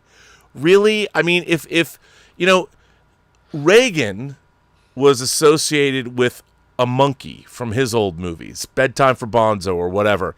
You were actually in movies that I would say Home Alone. Why not? You know, maybe Oliver Stone movies. You've actually been in movies. But when you choose to evoke movies that you weren't in and haven't seen, I would ask, why are you doing that? Don't do that. Because it's insincere. And when you're doing that on a movie level for a show like ours, what does it mean for the rest of your political agenda? Insincerity.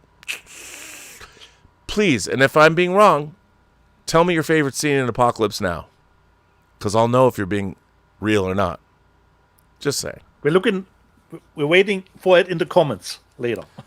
Yeah, I mean, Sure. come on, President Trump, explain to me why you are evoking Apocalypse Now, a movie which I don't think you mean it means what you think it means, and you're invoking it to attack an American city. I don't know. I'm just saying, don't do that. Don't use movie iconography that you don't know.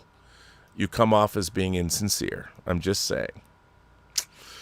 Okay. Anyway, Dieter, that's my political diatribe. I just hate it when people do that because you're a poser douchebag. But not a douchey douche. Okay. Secular Monk says, considering mid-level media got this in a paper bag, considering that it's mid-level media, I'm 100% fine with that. Not a fan of that. By the way, mid-level media was in our live. Wait, he was in our live chat.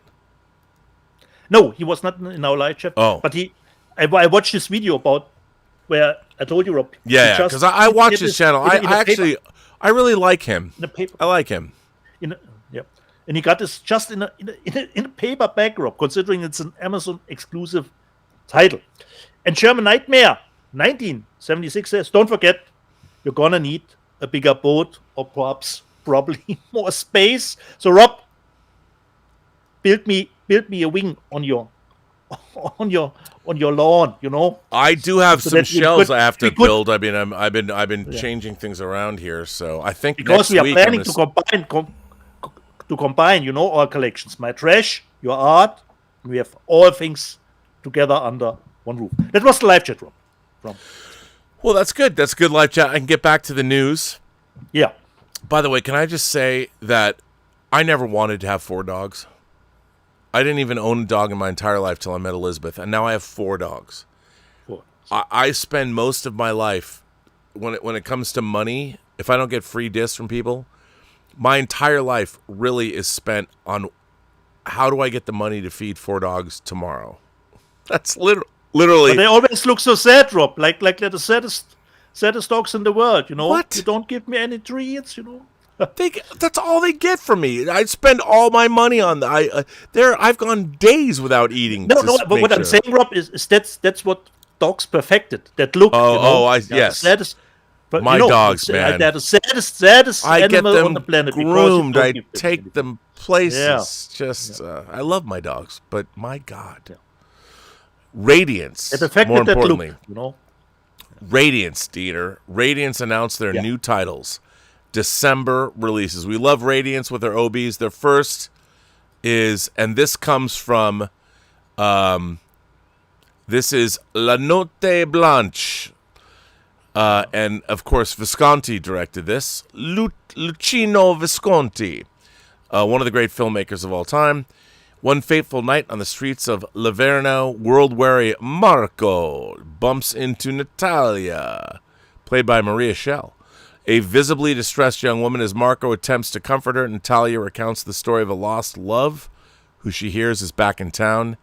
In a bid to remain close to her, Mario reluctantly agrees to help Maria find him, and this is adapted from a Dostoevsky short story.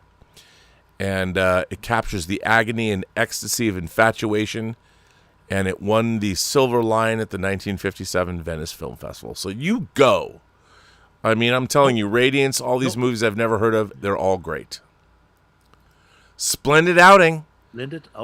Following a dream about her dead sister, thriving corporate tycoon Gong Do-hee takes a drive to the seaside, but her splendid outing becomes a nightmarish one when she is kidnapped and forced to live with a gruff island fisherman who insists that she is his runaway wife.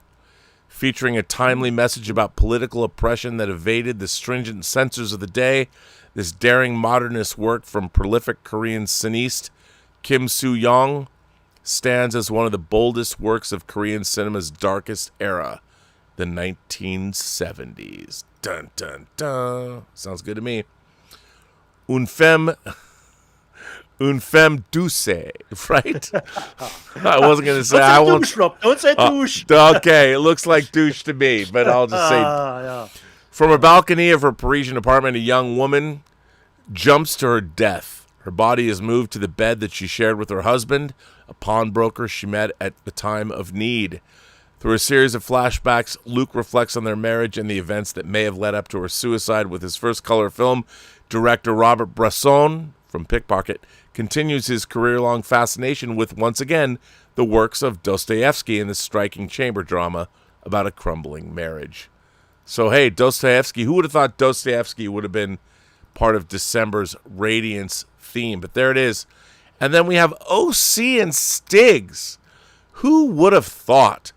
O.C. and Stiggs are a pair of sharp teens who carry out a vendetta against middle-class neighbors.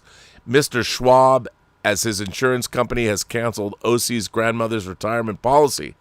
From characters created by Ted Mann and Todd Carroll of National Lampoon, Robert Altman brought O.C. and Stiggs to the screen, a blazing satire of 1980s America, a precursor to delinquent characters like Wayne and Garth and Beavis and Butthead. The film has been described as cooler than Ferris, as savage as Heathers. Beautifully shot with visual anarchy to match its acerbic screenplay, O.C. and Stiggs features a sensational cast, including Jane Curtin, Paul Dooley, John Cryer, Dennis Hopper, and Melvin Van Peebles. So there you go.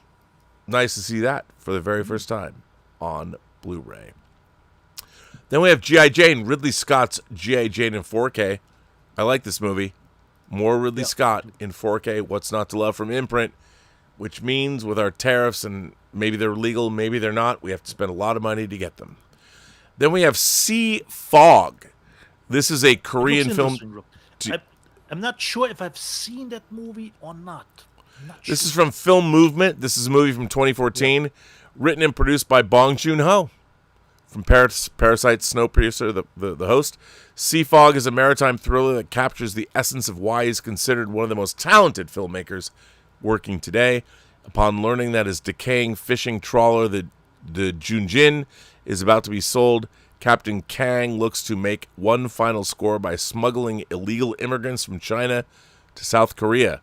After arriving at the agreed pickup point, a violent storm forces Jujin to stall in open waters. As tension and unrest spread, Kang and his 5-man crew find themselves pitted against their desperate passengers.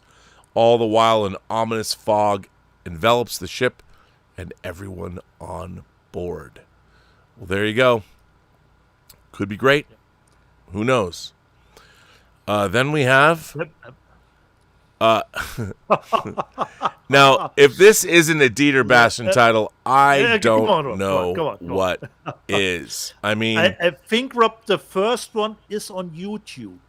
Commando Ninja 2, Invasion America. One nation under God with one hell of a body count. And I think the first one is on YouTube. In 1990, America is king, U.S. dollars are everywhere, and the world is drowning in subversive culture, and George Bush is imposing democracy to the lowest bidder. What better date to launch their operation than July 4th? They thought the Cold War was over, but for them it's just the beginning. An anti-American coalition lurking in the sewers of Los Angeles, Miami, and New York, plotting their revenge since the end of the Vietnam War. They're about to strike at the heart of their land of freedom. However, they knocked on the wrong door. Jenny Hunter, daughter of John Hunter, our hero, will be the victim of this attack. Hopkins and Kowalski, his two former comrades in arms, will motivate John to return to service. The three of them will go on a mission to stop this threat. Like the Happy Green Giants once back in Vietnam, and after many adventures, our three companies meet Lan and Chen, siblings who will guide them and make them reflect on their past, serving the land of the free, but their adventures are just beginning. And the enemy is not at all what they're expecting. Instead of the Red Peril, our heroes discover that it's the United States wartime spreading of toxic agents, which has created a race of bloodthirsty mutants out for revenge. What the fuck is this movie? To survive, our heroes will have to face up to their past and fight an enemy far more terrible than they were expecting. What this has to do with Commando Ninja 2, don't know, but man, I do want to see this. Dieter, this seems like it's right up your alley. Could be, but I should be watching the first one on YouTube first to get a sense of it. I mean, Commando Ninja 2, everything I suggest is that I don't see ninjas, though. Everything's made better with ninjas. Don't see them. Yeah, correct, Rob. I don't see ninjas either. I'll wait till your review to watch it. Then we have The Last Seduction that Thomas Logan says is the disc of 2025. Hey, it's a good movie. I like the movie. I want to get this movie. The Last Seduction coming from Imprint in 4K. There we go. Good set. Hard box. For disc. As far as I know, there is a black and white version in it, too. Yeah, that's become, join the bandwagon. Okay. But could be good. Vinegar Syndrome brings us a bunch of movies I don't want. Rob. Yeah, unfortunately, at that level now. Yeah, that even I say I don't know those movies. The Resurrected. Okay. Yeah, I have no interest in this. Don't know anything about this movie. Well, taking its cue from the success of Stuart Gordon's similarly H.P. Lovecraft-inspired Reanimator, director Dan O'Bannon, The Resurrected the director of Return of the Living Dead, sought to further mine the works of Lovecraft with this thrilling take on his novella, The Case of Charles Dexter Ward. So, maybe. And to be fair, then we have Blood-Stained Italy. Blood-Stained Italy, Italian horror in the 60s and 70s, went through several popular tonal and thematic processes, from gothic thrillers in the early to mid-60s, psychedelia and monster mayhem in the 60s and early 70s, and of course all manner of gialli and other assorted murder thrillers.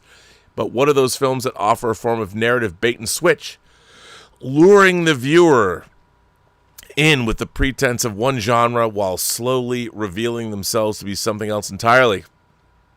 Well, we have Obscene Desire. A young American woman, Amanda, moved to a large and creepy countryside villa with her newlywed husband. Soon enough, strange and seemingly supernatural events begin to befall the property. Then we have The Blood-Stained Lawn. Okay, this movie's called The Blood-Stained Lawn. Get off my lawn. A group of hippie drifters find their way to the luxury and ultra-modern country home of Dr. Antonio and his wife, Nina. While the seemingly charming couple's offer to let the aimless youngsters hang out in their property appears initially motivated by the couple's fascination with the lifestyle of the free love generation, when members of the group begin vanishing, it becomes clear that something is much more sinister and deadly. Taking a cue from jet-set thrillers of the late 60s, as horror rarity evolves into a high-concept science fiction nightmare. Okay. I'm in. Count me in. A high-tech science fiction nightmare? High concept? Oh, I'm in. And then we have Death Falls Lightly. I don't even need to read it. It just doesn't make any sense. I'll get it. Why not? I'm in. Then Canadian director Larry Fessenden. This is of Monsters and Madness Volume 1. The films of Larry Fessenden, Wendigo, and The Last Winter. I like Larry Fessenden. I don't love a lot of his movies, but I like that they're coming out in 4K. That's cool. I mean, why can't I get Adam McGoyan's The Sweet Hereafter? I'd like to get that in 4K. Just saying. But hey, Larry Fessenden, good for you, buddy. Then we have The Strange Affair. The Strange Affair. I've never heard of this movie, but there's nothing more despicable than a bent policeman. In a less than swinging area of London, the grizzled detective Sergeant Pierce is obsessed with taking down a local kingpin, Quince, who is an expert at evading arrest as he was once a policeman himself. This doesn't sound like great, but he meets a hippie girl named Frederica, who's German. While quieting a street scuffle, Frederica takes an interest in Strange, who is quickly learning the harder realities of police life. When Strange gets trapped in a budding scandal, it's Pierce who convinces Strange he can save him, but only if Strange helps bend the law to entrap Quince. Whatever. Okay, that's fine. Then we have... Now, here we go. This is what I'm talking about. The films of Hisayasu Sato, one of the most esteemed and transgressive filmmakers ever to work in Japan's explosively popular pink film genre. You had me right there. Sato crafted erotic films that were both genre-defying and artfully minded. While Sato's work is infused with horror and thriller tropes, it boasts a punk and avant-garde aesthetic singularly his own. In this debut release, Pink Line begins to explore the immense body of work with the three of Sato's most outlandish and profound features. You know what? It's Japanese, softcore movies. I'm in. I'll buy that. And then, by the way, Dieter, you already got this for me. But then we have Emmanuel. Indeed. Severin is releasing. They will release on 4K Emmanuel 2, Emmanuel 3, and A Man for Emmanuel from 1969. Now, everyone knows that Emmanuel 2 is the best. And if you have a partner, this is a great, I know this from experience, this is a great softcore package. Emmanuel 3 is disappointing, so don't even bother. But Emmanuel 2, if you want to have a spicy night, put this on with your significant other, and you'll enjoy it. Anything different considering the transfers, Rob? No, they're not saying anything. It does say 4K. I think in your box set, the first one's 4K. But the box set you got me is one of the greatest things ever. Now, this, my friend, this to me is the most exciting release of the week and maybe of the year because I'd never heard of it. Coming out from the BFI is Object Z. Now, one of the great joys is finding out science fiction properties I haven't ever heard of. I've never heard of this. Science fiction drama. The British Film Institute has detailed its upcoming release of Object Z from 1965. This release is scheduled to arrive on the market September 29th. Unseen since its first transmission on ITV in 1965, this vintage... Dude, this gets me so excited. This vintage 6-part rediffusion sci-fi serial will delight aficionados of the golden age of British television drama. Now newly restored, the BFI brings Object Z to Blu-ray and DVD for the first time, released in a dual format edition with special features including audio commentaries for every episode. A mysterious mass known as Object Z hurtles through space, threatening Earth with destruction. As society erupts into riotous panic and extremist political factions attempt to snatch control, the world's nations must unite to find a solution in the face of Armageddon.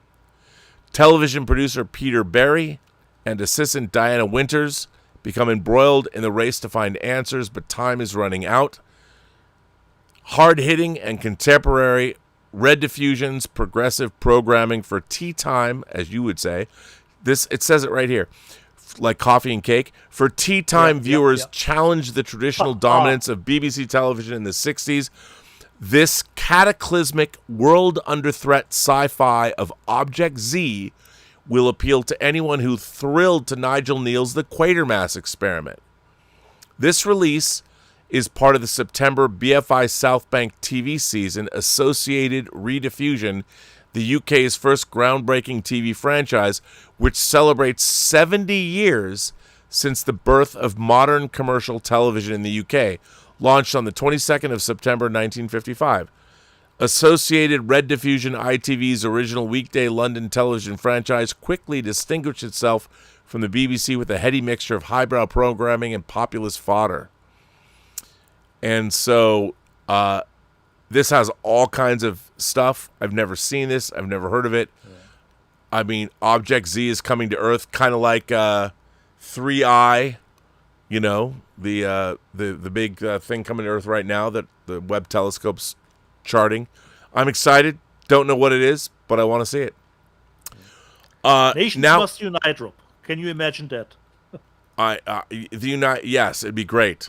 So here we go. We've already seen this from Vinegar Syndrome. Imprint Films is putting this out. Now, this is pretty wild. So this I wouldn't buy this again.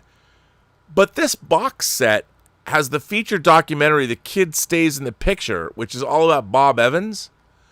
This is worth getting for me just to get that documentary. One of the greatest things ever. Okay.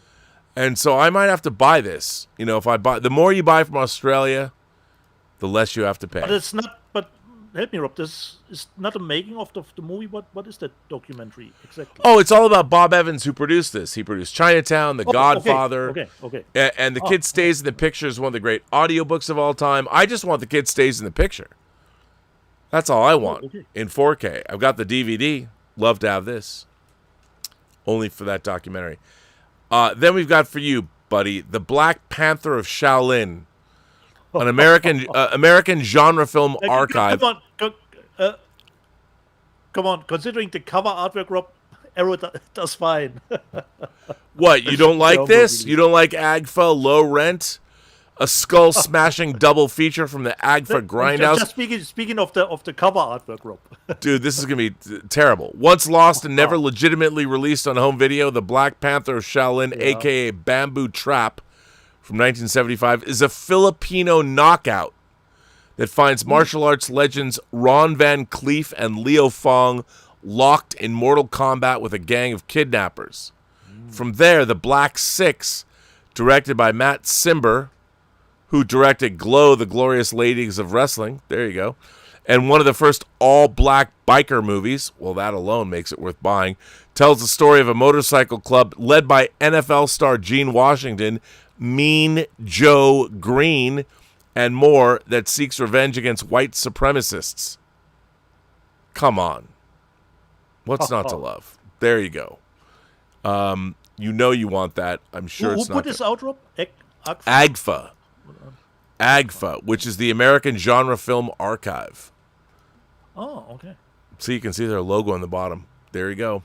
Yeah. And then we have Kaizu Hiyashi's Makuhama Trilogy. I mean, we're kind of at the bottom of the barrel, but it looks cool. So Third Window Films from Britain will release this from 1993 to 1996. A trilogy of films about the Yokohama private eye Makuhama, portrayed by Matsutoshi Nagase, directed by a Japanese dude. In the most terrible time in my life, he gets embroiled in the disappearance of a Taiwanese migrant's brother, getting caught in the crosshairs of a gang war. In the second film, The Stairway to the Distant Past, he goes after a man in white reigning over the embattled riverfront of Yokohama. The ominous final chapter, The Trap, straddles the line of psychological horror as a series of drug-fueled murders instill fear in Yokohama. Hey, it's crime. Why not? You know, who knows? Rob, Mike Hammer or Mike Hammer? You know, that's it is Mike Hammer. I'm sure that Max is screaming at the screen right now. Cinematograph is going to release Relax, Max, your peacemaker. You know. Yeah. Don't Cinematograph is going to release 1997's Gang Related with Jim Belushi and Tupac Shakur, Lila Roshan, Dennis Quaid, and James Earl Jones. This is, again, a great crime thriller.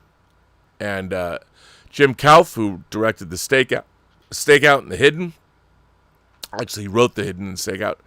Gang Related is an often overlooked entry into mid-90s crime cinema, anchored by an outstanding would-be star-making performance from hip-hop star Tupac Shakur. So there you go. I actually like this movie. I saw this in the theater. Hope it's good on disc. Why not? They've done a great job. Great box, great collection, great. And then we go back to the 40s, man. One of the great early horror films. Gotta get this. If you don't have this, how do you not have this? Dead of Night. And Dead of Night is, of course, one of the great early horror movies of all time. So there you go. I mean, why wouldn't you want this? You've got one of the great first evil mannequin stories. This looks like a great set. Why I'm going to get this. Now, let's go. Top-selling Blu-ray discs. How to Train Your Dragon, #1. Thunderbolts, The Accountant 2. 1823, A Yellowstone Origin Story. Sinners, Happy Gilmore, Bring Her Back, Xanadu, Sorry. How to Train Your Dragon 2-movie collection, and The Boys Season 4. That's overall Blu-ray discs, including 4K. Yeah. Now 4K only. How to Train Your Dragon, Thunderbolts, Happy Gilmore, Xanadu, Sinners. Xanadu on 4, Rob. Okay. Dude, that's what I have, man. I you know. Haha. The Accountant 2, Bring Her Back, Casper, Ghost in the Shell, Kingdom of Heaven. There you go. Nice. So that is all the news that's fit to print. Now, I have a special surprise for you. Okay. Would you like to know what that special surprise is? Just quickly, Rob, considering the live chat, Altmetall reminded me that the title that you showed, Sea of Fog, is out here in Germany for a year. So I remember seeing that movie, but where it is in my collection, I have no idea. And H.V. Christodot said he got his Baby Assassin 3. So H.V. Christodot spent the love for the franchise, you know. And don't forget, we need Velgo USA to put out the series with English subtitles, you know. Okay, Rob, let me know what you have from Alvaro Zynos Amaro, my friend Alvaro, sent us a list of all the titles we covered in the first 5 episodes of Let's Get Physical Media. Okay. I don't remember them at all, Rob. Dude, I have no idea what we covered. That's why Alvaro does what he does. Okay, look at this. Okay, I hate how... Freaking Kung Fu Nazis is the only one that I remembered, Rob. So... Weapon? Like we covered Naked Weapon? Okay. Yummy, the media book, which you sent me.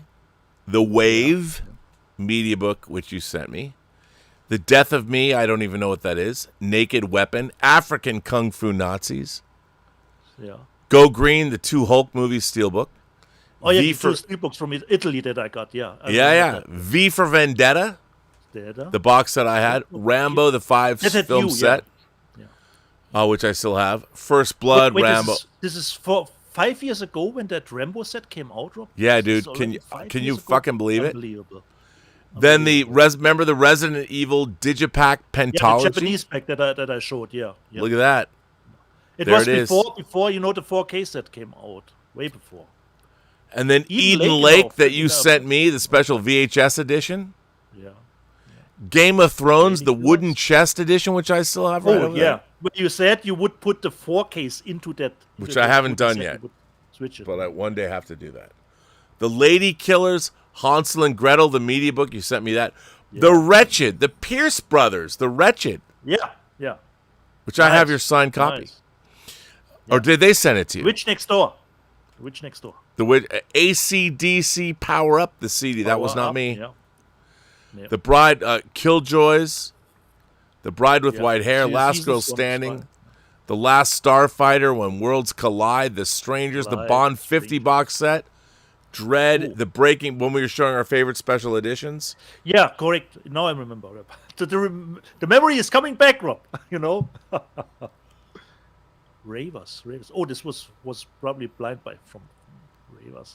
3 Days of the Condor, the Steelbook, Mortal, Der Cult, Pink Floyd, Delicate Sound of Thunder. Dawn of the Dead was in our first 5 episodes, Rob, the special edition. Okay. How crazy is that? Second side.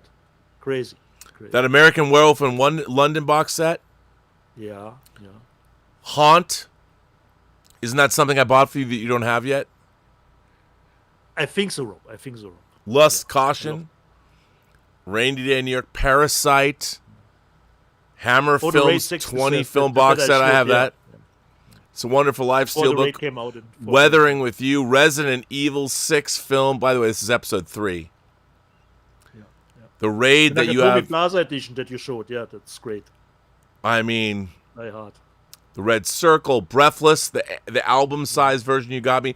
Massacre at Central High, episode 4. I still have your copy of that. Yeah. I still have it. You have not got it. I have it right over. I was just holding it the other day going, one day I'm going to send this to Dieter. At our 4th episode, I have it for you. Still have it. And by the way, it's great. I totally forgot, Rob, that Criterion put The Irishman out. Totally forgot it. The Netflix movie. Totally forgot. Look at that. The Essential Fellini. Deadly Game, Silent Running, An American Werewolf in London. You got the red cover because you liked it better. Yeah, correct. Yeah. You love Legacy of Lives, Close Call, Save Yourself, Battleship Island, The New York Ripper. Jesus, Unhinged is 5 years old. The movie is Dude, can you believe this? Unbelievable. The Legend of the Galactic Heroes box set, the Babylon 5 DVD. Yeah, on DVD, Rob. The DVD. That's your box set. It's now on Blu-ray. Yeah, that series would come out as in HD. We didn't know that. No, we thought it never would. Back in the day. It never The would. Hidden, Correct. Mad Max, Beverly Hills Cop, Crash, that now I have 4 copies of, The Wonder Boys, Top Gun Steelbook, Crouching Tiger Steelbook, Leon the Professional. There was already a Leon the Professional Steelbook 5 years ago? God damn. Yeah, but can you fucking believe that, dude? Double and triple dipping. And by the way, the greatest title ever, Raped by an Angel 4, The Rapists Union. That had to be yours. That's not mine. Yeah, certainly, Rob. The 6-film Phantasm Collection, The Thing Arrow Special Edition, The Thing, the Turbine Digipack that you had, Wild West, the complete series that I have, the Hudson Hawk Retro VHS Edition. I remember considering we're talking about double and triple digging, how often we purchased the movie. That was the thing at the end. Yeah. Often we LaserDisc and insane. Crazy, dude. Well, I want to thank Alvaro. Awesome list, thank you. Alvaro goes back and does this kind of stuff. I mean, I love that he does this craziness. Yeah. The only thing I probably would have known, Rob, was African Kung Fu Nazis, and I always remember that Resident Evil was the first one I showed the Japanese. And who do I own? Who I still owe African Kung Fu Nazis. I got the copy right over there. You know. By the way, you know that the second one's coming out. Wait, do we what? talk about? Oh, we haven't talked about this, have we? Dude, hang on. Are you sure, Rob? Dude, I can't. It was that episode where you thought, should I really bring that douche? What is this? Oh my God. Okay, just so you know. Do you know who's putting this out? Hang on a second, man. I would not lie to you. As a matter of fact, you know what I'm going to do? Hang on. I might, it's worth it. It's worth it if we get, if we, oh wait, I can't. Okay, I'm going to have to put it in the chat. Okay, I'm going to put it in the live chat. So everybody's probably asking themselves, what exactly is African Kung Fu Nazis? Well, if you've watched this exactly channel, what it says on the box, Rob. Exactly, is what it says on the Dieter, box. they made African Kung Fu Nazis too. I didn't know that, Rob. I am not kidding you.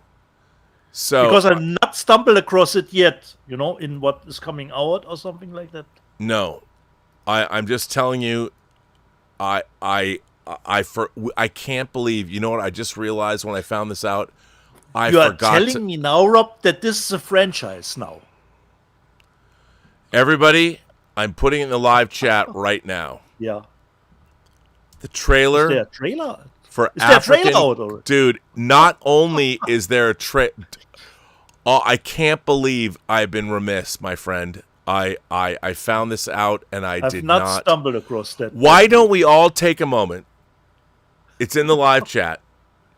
Yeah. Why don't we all, and as a matter of fact, I'm just going to, Dieter, you're going to do a live trailer reaction right now.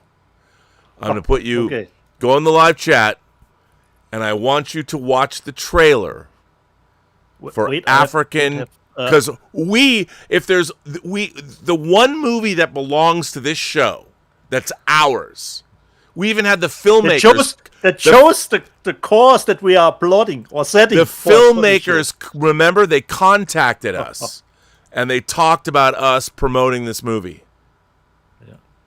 So African Kung Fu. Do you have it? Do you have the?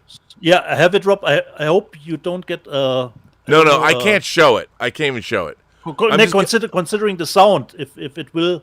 If I it don't will pick care. up the I don't sound care. or something. Okay. Just I want you to watch it. It's only a minute. I started. Wait, go back a second. Now. It says here, coming to UK cinemas June 2025. So it was already out, dude. UK. Already out. Okay. Here we go.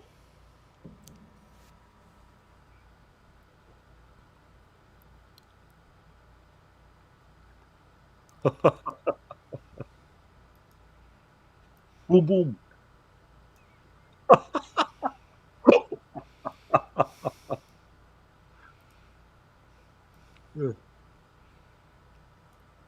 Holy moly.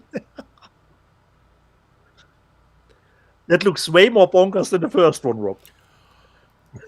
I mean, I would like to say that if it wasn't for you and I here in the West, that they would never have gotten African Kung Fu Nazis into UK cinemas. I want to take full responsibility. We have charged the path, the course, and maybe African Kung Fu Nazis, you and I should start our own video label, and our first movie should be African Kung Fu Nazis.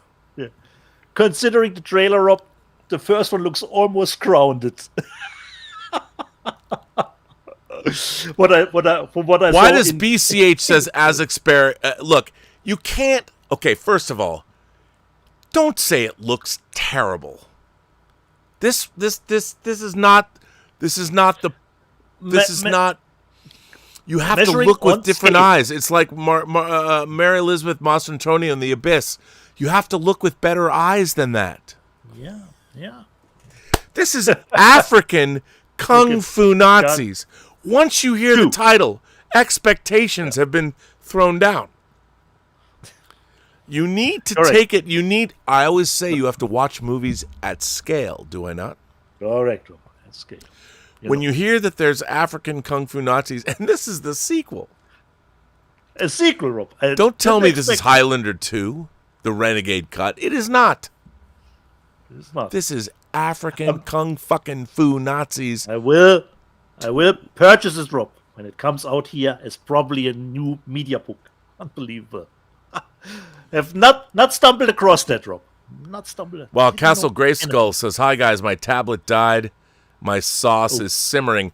I think Castle Grayskull's sauce has been simmering since she was like 13. Just saying. I know for a fact it's simmering today. But that list was great, and to find out that that there is a sequel to one of our first movie that we showed. Okay, that is a nice segue, Rob. Do we have still some super chats left? We do. We have some super chats left, and I'm perfectly willing to delve into them. Yeah. Of all. So, don't forget the tip section. Thomas Logan says, "Yeah, I will. Imprint's The Last Seduction will be the #1 film of 2025." Well, Bo Edmonds, I don't know. We'll see. Yeah. Bo Edmonds says, "Welcome back, Max." Castle Grayskull says, "Sending you all big hugs. What?" Paul Allen says, "We need a Charlie Chaplin box set." I already got to these. Major Chai Chai says, "Robert, you and I need to chat before Robservations regarding Space.com HQ or Spacecom HQ." Now, so Major Chai Chai, the whole reason that I have all of these great removed before launch things, and this is the blue one. I like the red ones. The blue ones don't. But is because Major Chai Chai, whenever she goes to these space events, sends me all this great swag. So I have great respect for what she knows a lot more about what the space program is doing, what military space programs are doing than I do. I just don't think that they should have our Space Command HQ or Space Force HQ Command in Huntsville, and people have been after me. But I did some research. And I do have research that is backed up by stuff. He's ready, Major. He's ready. I haven't shared that because Major Chai Chai, she got really mad at me. I felt really bad. I pissed her off. I didn't want to piss off. I love Major Chai Chai. I love her to death. As a matter of fact, if I'd met her in a different time, I'd marry that woman. But she was pissed. So I had to do the research. I have I come bearing receipts. But we will talk. Walter White Walker says, I wish my name started with T, so I too could be a drink with jam and bread. But alas, I have to settle with me, a name I call myself. Well, Walter White Walker, your name does not start with T. Neither does mine. Alvaro Zinus Amaro says, James Wan's commercial horror footprint. Oh, Yeah. I love Alvaro because he always comes with receipts. The Conjuring universe is now up to 2.5 billion. The Insidious franchise is 730 plus million. The Saw 4 movies. 4 movies, and they're the first one's $1 million. The Saw series now is at 1.1 billion. So for 20 years, James Wan with his horror movies has made $4.4 billion from 2004 And Saw. Rob, we're only talking, you were only talking about box office, not ancillary markets, DVD sales, 4K, Blu-rays, and digital sales. How many toys have been made of Jigsaw? We're only talking about, the box office at the moment. Even when I put out, the list, or John Campea had the list about The Conjuring, this is only box office, not ancillary markets later. Ka-ching. Dude. Ching. Cha-ching. Yeah. Yeah. Amazing. Stubble McShave in the live chat says, I wonder if this will be a topic on the John Campea show. African Kung Fu Nazis 2 will not be mentioned on the John Campea show. No, John. That's John why you come is here to I our mean, we're show. talking about the burgeoning. Is it Kenyan? It's Kenya. Is it Kenya?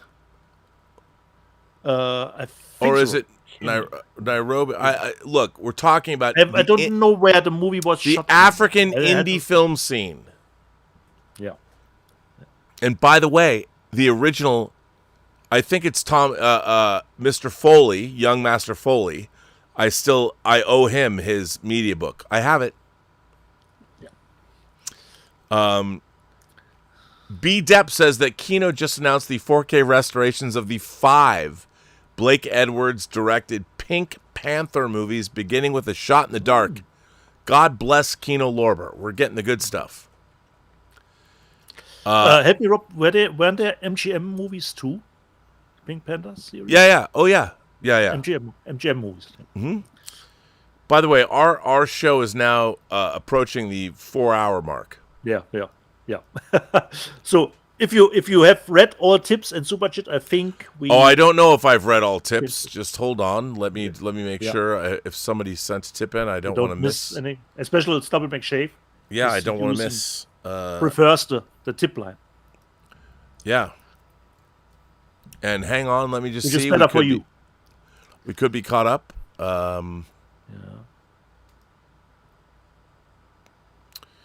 So, let me just see. Hang on. No, we're caught up. Sub McShade, he actually asked about Where Eagles Dare, so we're good. And Johnny 99, no, we're good. caught up. Yeah. A great, Are one of the caught great up. Iron Maiden songs. So Rob, since we are approaching almost 4 hours, because we started pretty punctual, I would say, jede Person, die du triffst, hat eine Geschichte zu erzählen, die du noch zu hören hast. Alles, was du tun musst, ist zuhören. Every person you meet has a story to tell that you have yet to hear. And all you have to do is listen. I want to thank the great Max Allan Collins and especially his wife Barb for keeping him alive. To come back, I loved his commentary on all the films. And, of course, his honorarium of Dieter. Of course, we don't want to forget that, which is the shark set. Go to Severin and get it to honor Dieter Bastian. They should give we should call Severin and say, look, man, if people get this shark box set, you should give them like a 15% discount if they mention Dieter. Yeah, I mean, come on. And send us free review copies. Yeah. I'm looking forward, Rob. There's another shark movie coming out this year. It's called, I think, Beast of War or something like that from the director who did the Wimward movies in Australia. I'm really looking forward to that one. Which will come You out and sharks, today. man. I wish the shark Yeah. species knew how much you love them. But I'm with you. I mean, I think sharks deserve to eat. And humanity deserves to die. Yeah. It's Max Fear like, Below, a little recommendation from this year, considering shark movies, which plays in the 1940s, Max. So a little bit noir in it, a little bit.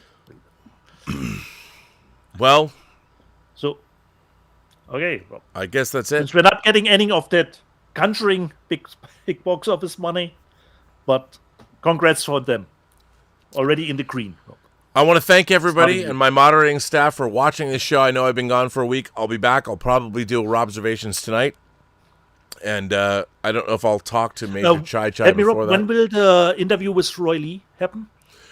I am interviewing Roy Lee on Tuesday in the afternoon. Okay. I'll probably get that up immediately because The Long Walk, which he produced, which he was executive producer of, drops. It opens on Thursday. So, Okay. yeah, and I want to thank Roy Nice. for being very, very generous, and he's been a good friend. So help me, Rob. Roy is not tied to a specific studio because Long Walk is Lionsgate. Roy Lee, Universal. Roy Lee is the man. He is not tied to any studio. He just Roy Lee, all the Because studios. I think the most work was for Warner. I think that he did. Well, he does have a great work. I mean, obviously, right now he has Long Walk's Lionsgate, but he had Weapons, which is still in theaters, $250 million on a $38 million spend in terms of production. Yes, and all the Stephen King stuff. I mean, if you go back and you let me, you know what? Just as an interesting exercise, let me just punch in. This is very. I don't know if they can do this. This will be interesting. I'm going to type in. What is the box office? Of all of producer Roy Lee's films combined. Yeah. This should be interesting. If the KI can do that, be interesting. I mean, we'll see. No publicly available figure. Okay. Yeah. It's not tracked in a single accessible database. You'd have to compile a complete filmography. Okay, well that's interesting. Okay, let's do this. Checking. This is interesting. I'll go checking the IMDb.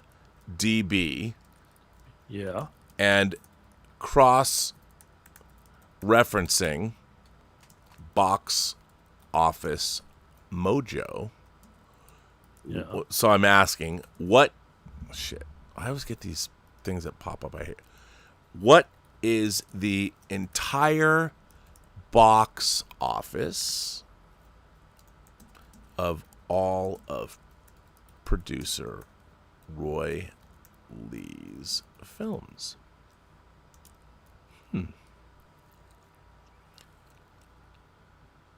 Your search did not max what?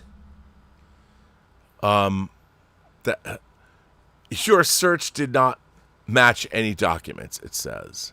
No historical documents. Unbelievable.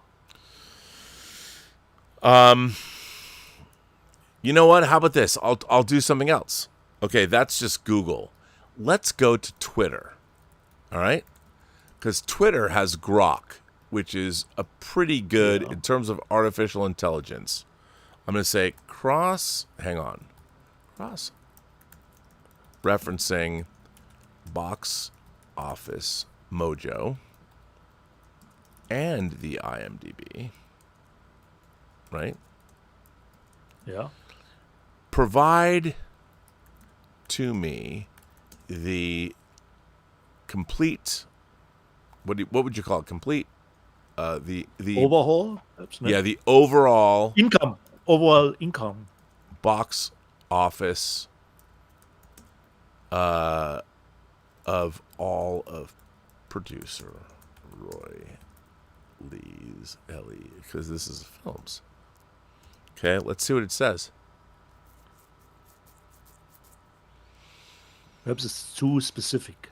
No, it's thinking, because Grok Okay. does a Grok's. Let's see what it says, because I'm just curious.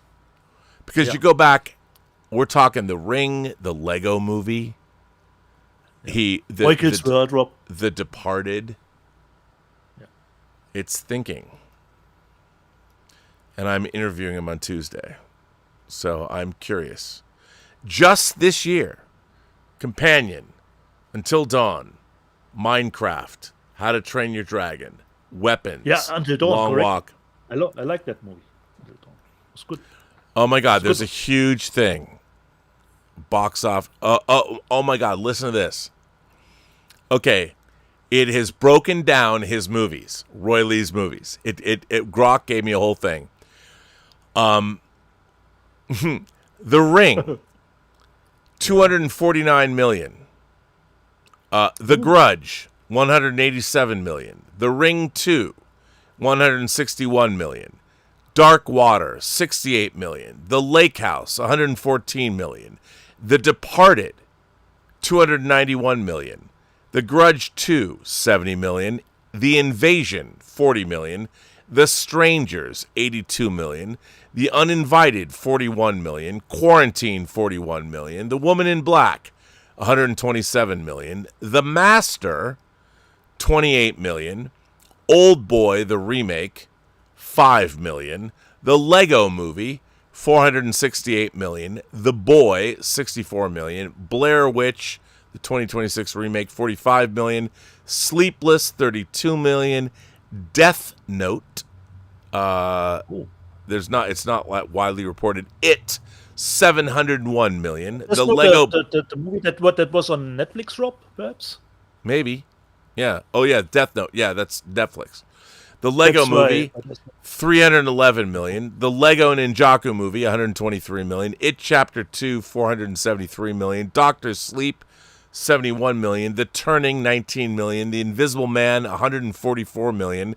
His House, not reported, Netflix. Barbarian, 45 million. Don't Worry, Darling, 87 million. Smile, 217 million. The Evil Dead Rise, 147 million. Cobweb, 9 million. The Nun 2, The Nun 2, I don't know how he got in on that, 269 million.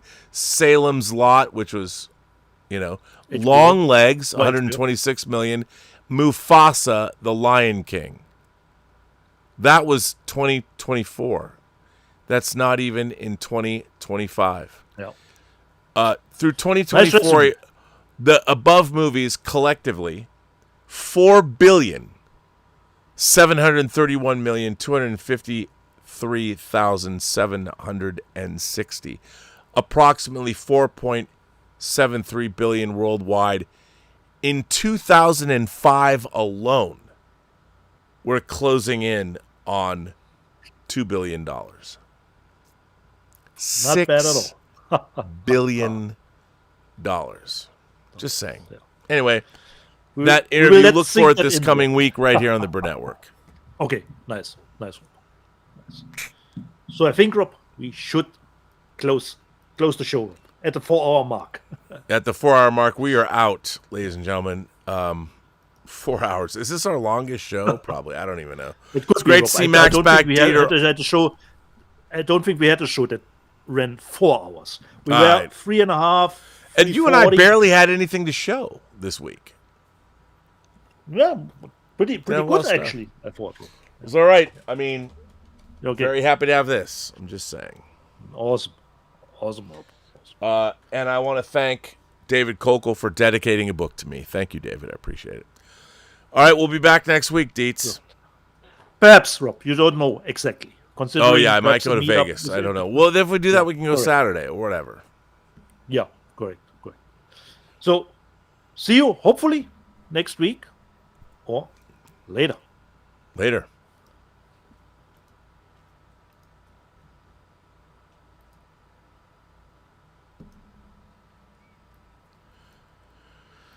Alrighty then. Okay.